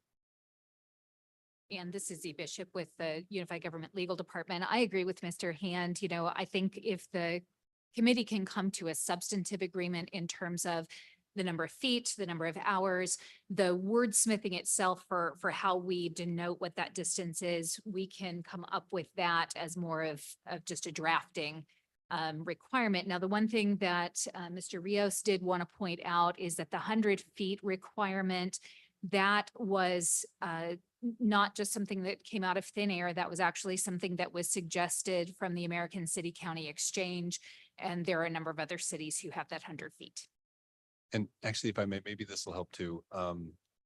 So practically speaking, if we were to enforce that, what we would do is we would basically create a buffer around that parcel of 100 feet. And that would include behind the alleyway to the rear and into the residential neighborhood, potentially across the public right of way, but anywhere where that buffer crossed over a property line would be kind of where you can't do it. So if that 100-foot buffer crossed into, just a portion of a of a parking stall, that's how we would define you can't be in that parking stall. It would be, no, that buffer, I can see it on the map, is right there. You got to be one step over.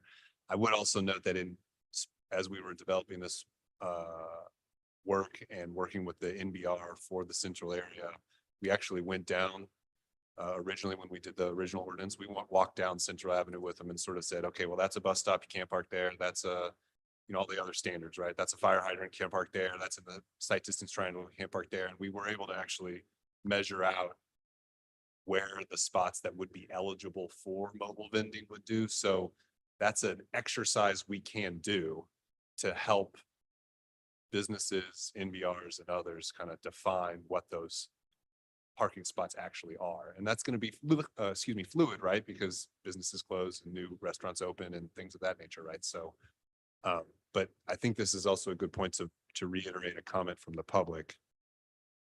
Again, going back to the idea of potentially looking deeper into the idea or concept of a broader food truck plaza amendment, let's just call it that at this moment.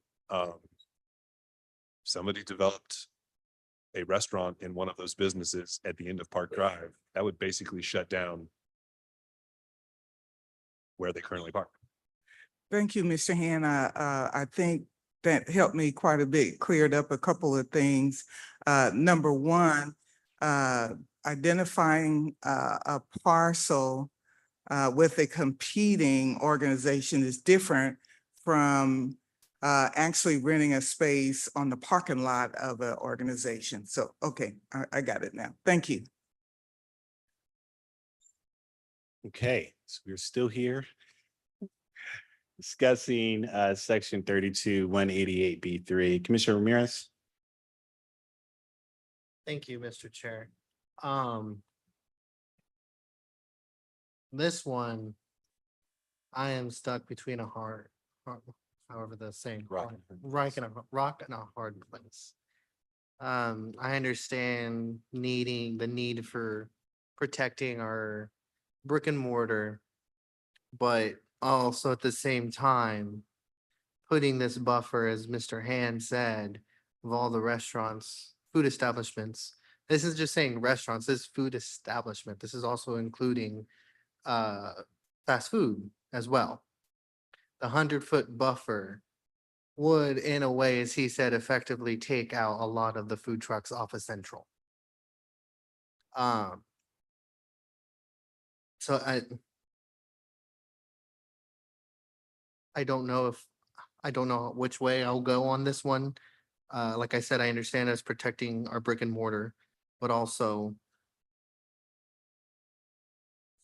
we need to also look out for our small business owners as well. And even though they may not be brick and mortar, they are still small business owners as well.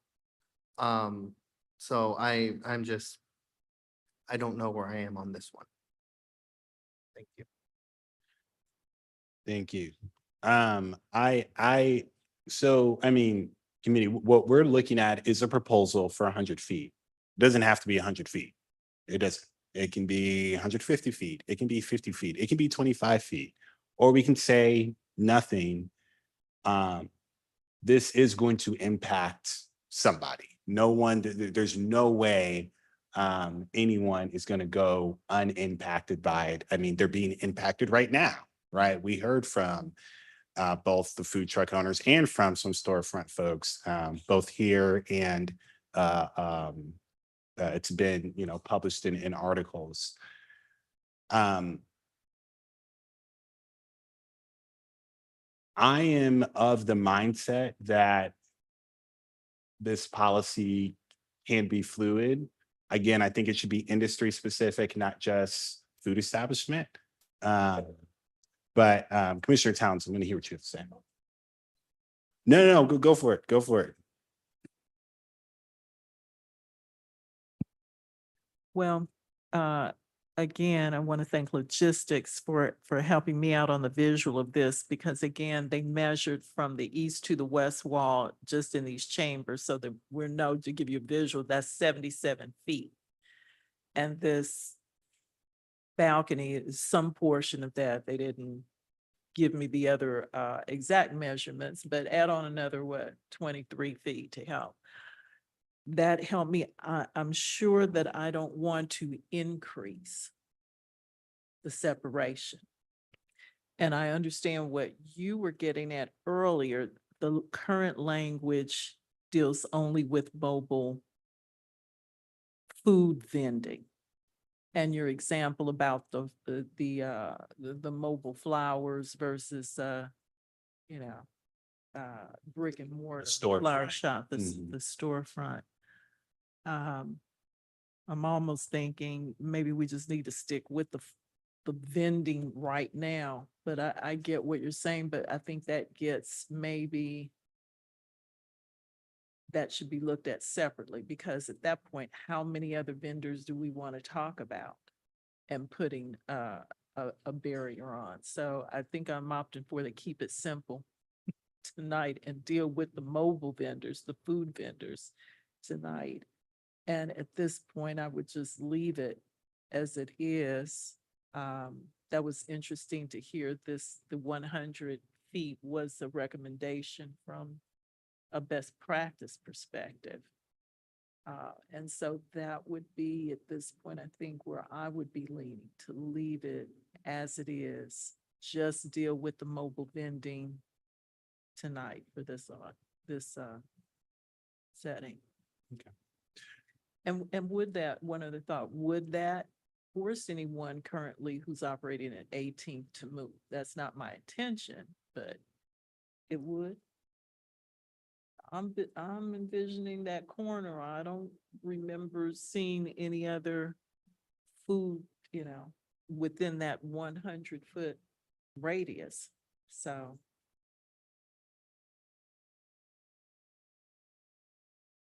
Okay. Commissioner, were there other comments? No, that was it. Thank you. Commissioner Bynum? Thank you. Commissioner Townsend, you had our buildings folks measure for you from that wall to that wall, not this up here, from the white wall to the white wall. And they told you that's 77 feet. Okay, thank you very much. That's very helpful. And you are saying that you wouldn't change anything right now. Is that what you're suggesting? And when we look at the ordinance as it's given to us in the packet,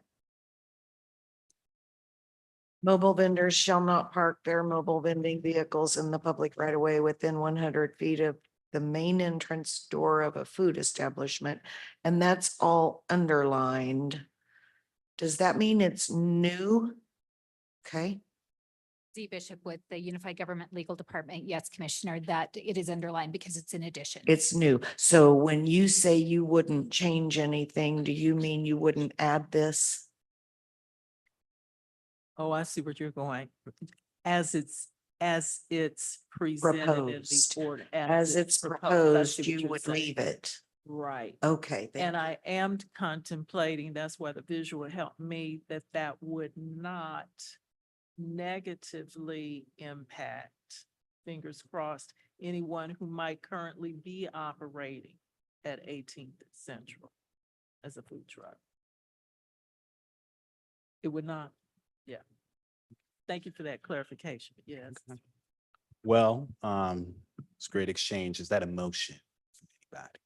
I so moved. Oh, do we? Well, we would need a motion to adopt the proposal. Would we? No, Oh, for the 100 feet, we would not need a motion. We would leave this as is. correct, Commissioner, the way that I understand it, and I don't want to step on Ms. Green's toes since she's our parliamentarian, but the options were the hours of operation and then the hours in one spot. Okay. The rest of it, I think the intention of staff was for it to be adopted. Okay, gotcha. So we would have to, okay, I would, okay, awesome. So that would be, that's good to go then. Well, point of clarification, Yes. still would recommend the parcel, not the front door. Oh, yes. Okay, so I would need a motion on not necessarily the feed, but on the parcel, not the front door. Move to approve the language of this item with regard to the addition in the appropriate places for the word parcel instead of front door. Okay. Commissioner Townsend made the motion. Commissioner Ramirez second was to replace that language that we were looking at from front door of a food establishment to the parcel of a food establishment. Clerk, can we have a roll call? Roll call, Hill. Aye. Ramirez. Aye. Townsend. Bynum. Davis. Aye. Motion carries. Awesome. Thank you so much. If I'm not mistaken, those were kind of the big questions. The other additions are a part of the proposal, as I understand it. Commissioner, okay, all right, we're good. Commissioner Ramirez. Thank you, Mr. Chair.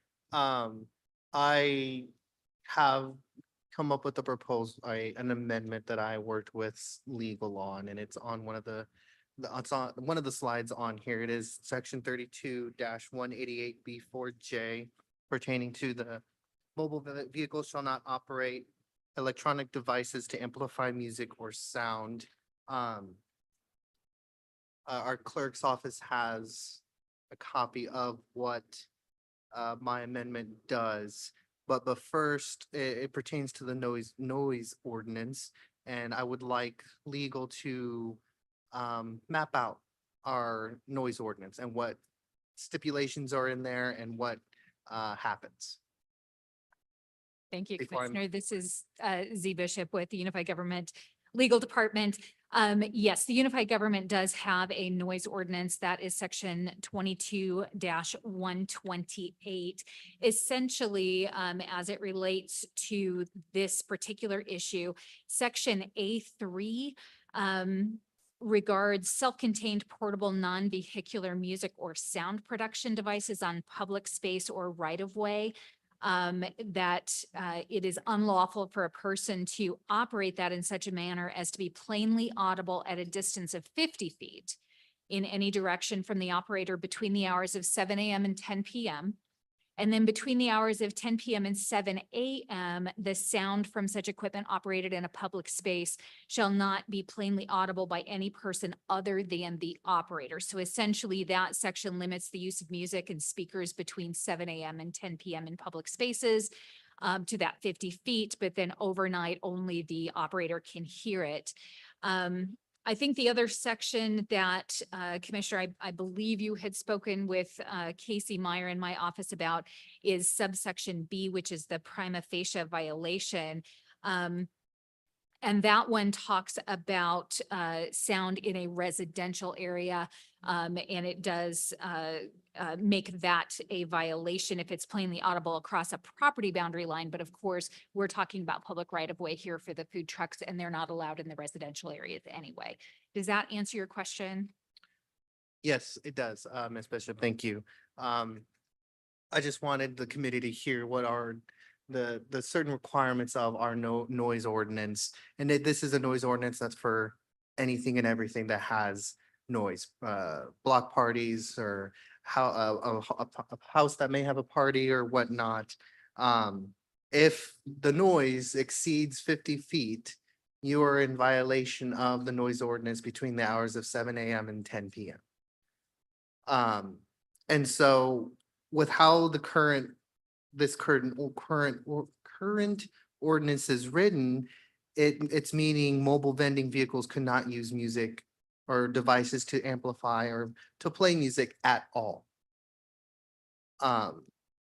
Again, going back to culture and playing music and having a fun and enticing environment.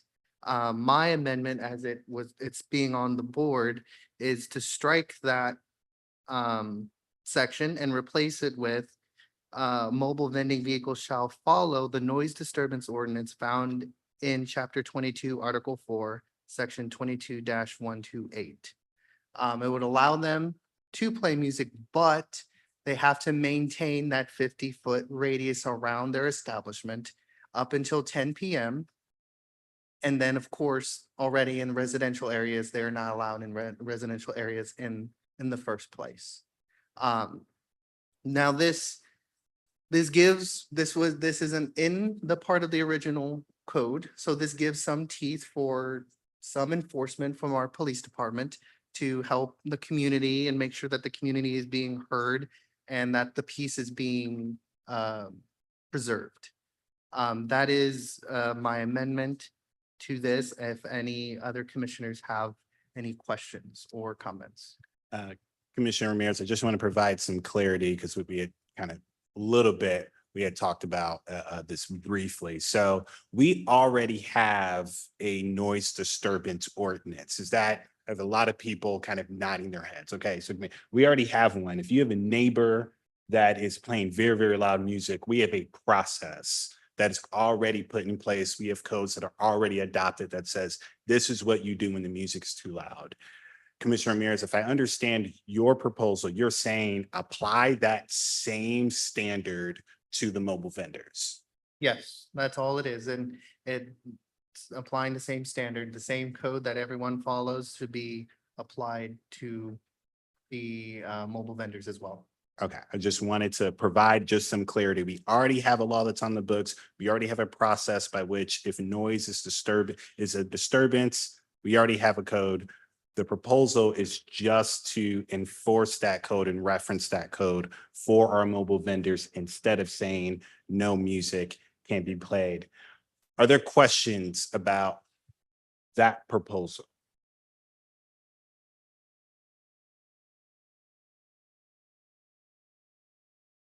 Yes, Commissioner Townsend.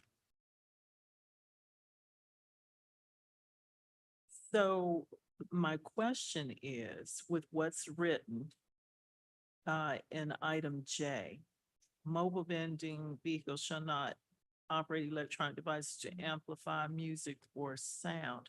Currently, they cannot play any music. Is that it? In the current proposal, yes, that's what is, yes. Okay. I'm looking at legal, they're saying, yeah. So in the current proposal, it's no music at all, no sound at all. What Commissioner Ramirez is proposing is sound can come from that mobile vendor, but you would be abiding by the same code of ordinances as anybody in regards to noise. And I'm just thinking this through, because it's the first time I've heard this proposal. One of the things that I know I always pay attention to when our brick and mortars come to us, the bars or what have you, and want to request live music is, how is that going to infiltrate beyond the borders of that brick and mortar? Or if they want to play on the patio, and what are those hours? That is always a big concern for me. So if we go with the proposed exception here and strike J, you're talking about an environment where people are already outside. We've already talked about how hard it is, or the strain. We don't want to put additional strain on our enforcement, our limited enforcement. By striking this, are we going to have more calls about too high, too loud? You've only got, I would imagine, not just one truck in some of these areas. I would not have nearly the concern if we were talking about a designated area for food trucks. I do have a concern with this right now at this stage, even if we have a noise ordinance, because usually you're dealing with something coming out of a building. We don't even have that buffer with what we're talking about. That gives me pause for concern right now. Commissioner, if I could make one Yeah, point please of do. clarification. Again, this is Z Bishop with the Unified Government Legal Department. Currently, as our ordinance stands, brick and mortar establishments have to follow the noise ordinance that we have. And that is the one that includes that 50 feet barrier. Now, when we have, and again, Mr. Hand can probably speak about this more eloquently than I can, but when there is a special use permit that is issued for a special event where there's going to be, for example, live music or something like that, their planning can put conditions on that special use permit. And for example, one of the conditions that he mentioned is that they have to be indoors with that live music and have their windows closed. Am I getting that right? So that's a condition that's put on a special use permit. But when we're talking about just brick and mortar establishments in general, they are following the noise ordinance as it is written. Right, and I understand that, but again, those are the considerations as a commissioner for me that I'm taking into account. How long is it gonna be outside? Can we do, live music outside? So that's what I'm saying. Those are brick and mortar. Here, we don't even have that buffer to deal with. So, like I said, I would be less concerned if we were talking about a district where you've got that. We're not talking about the possibility of just one mobile vendor, but multiple. That alone, I would think would augment the sound, So that's the concern I have for this right now under what we're dealing with. I would be less concerned if we had a separate plaza, as we've talked about, and hope that will come. Okay. Thank you. Thank you, Commissioner. Commissioner Burns? Concerning what Commissioner Ramirez says, I think again, first of all, who is going to enforce it? Our police department? I think they have better things to do than that an amplified music thing is a little bit too loud. And I don't think they're going to respond to it, quite frankly. I think they're too busy. And again, let's not forget the residents. Those trucks are backed up to neighborhoods. And I don't think anybody, even on this commission, would like that in their neighborhood. And I think we need to consider the people. And at what point does common sense prevail around here? Thank you, Commissioner Burns. Commissioner Bynum? Your mic's not For on. clarification, Commissioner Ramirez, within the current noise ordinance, did I understand 50 feet is the line? The boundary, and that's goes And for anything and everyone. anything and everyone, Current, 50 feet and 10 PM? yes. Okay.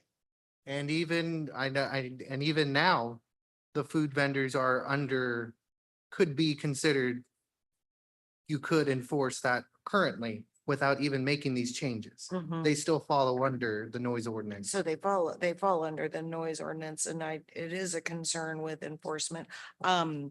So this amendment would just be codifying what is already currently should be happening. Because they would, with them playing their music and what some community members are saying loud, and they're hearing it farther than the 50 feet, then they are currently breaking our noise ordinance. And so are a lot of other places all over this entire city. I live on the east side of Wyandotte County Lake, and I assure you, I hear every wedding reception at Davis Hall. And that is way more than 50 feet away from my house. Oh, yeah. I mean, I'm just making a comment. So section 32 188 B4J is essentially saying, is it essentially saying no music, or is it saying devices to amplify music? Amplified sound is music. It's saying no music. No I sound. can have my radio on. No. Amplified sound Mhm. means I turned on my radio. No speaker, no radio, no music. Okay. No jukebox. Nothing. And if I may, just Yeah. another point for your consideration. So it's 50 feet buffer in the public right of way. If you're a food truck on a curb, the brick and mortar business is as close as the other side of that sidewalk, which is somewhere between 7 to 10 feet.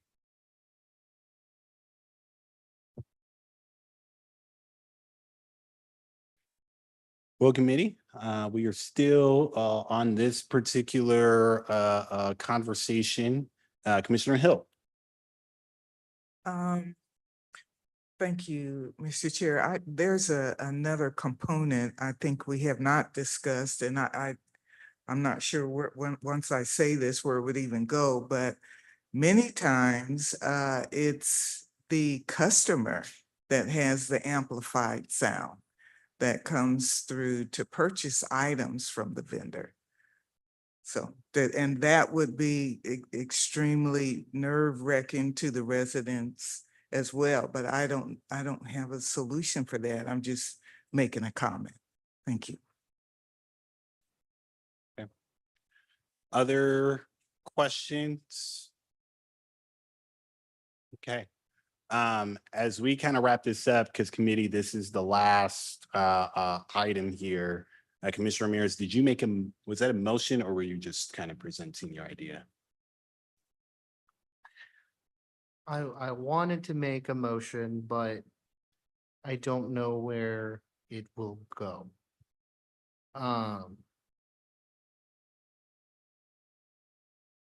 So I will just leave it at that. Other questions?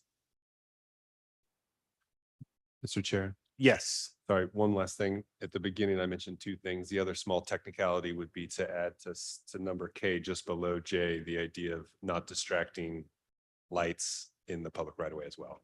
So it specifically talks about preventing that type of flashy lights from residential properties. Staff would recommend we also just add some language in there about not distracting traffic in the public right of way as well. I'd say that one more time about distracting traffic. Well, you don't want to have flashy lights from a, let's just say, food truck to a residential neighborhood. You don't want those flashy lights towards the traffic in the public right of way moving along that street either. That's also a safety hazard. Okay. And so I just want to get clarity. Legal, would we have to make a like a mini motion and a mini second and then a mini vote before we get to the big one? Yes, that's correct. Okay, I'll take a stab at it.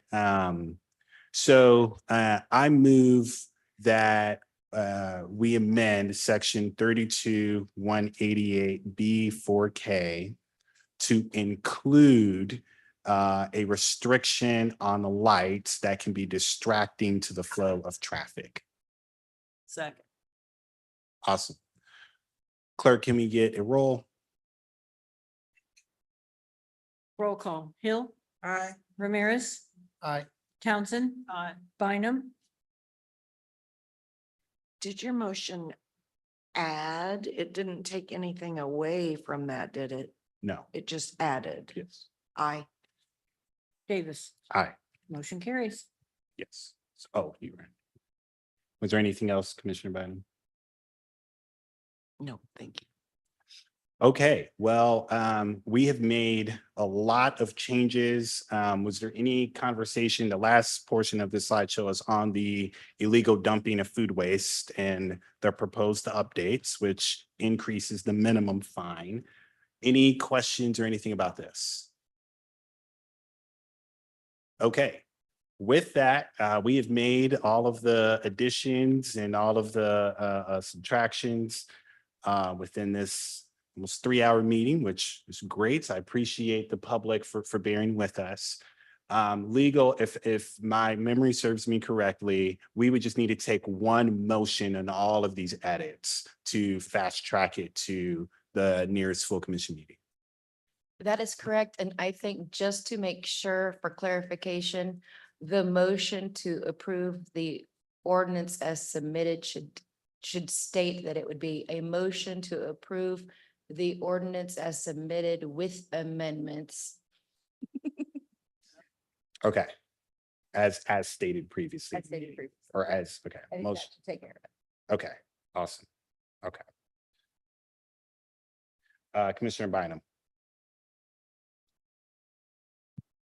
I would move that we adopt the ordinance as submitted with our previously voted on amendments and fast track it to the next full commission meeting. Second.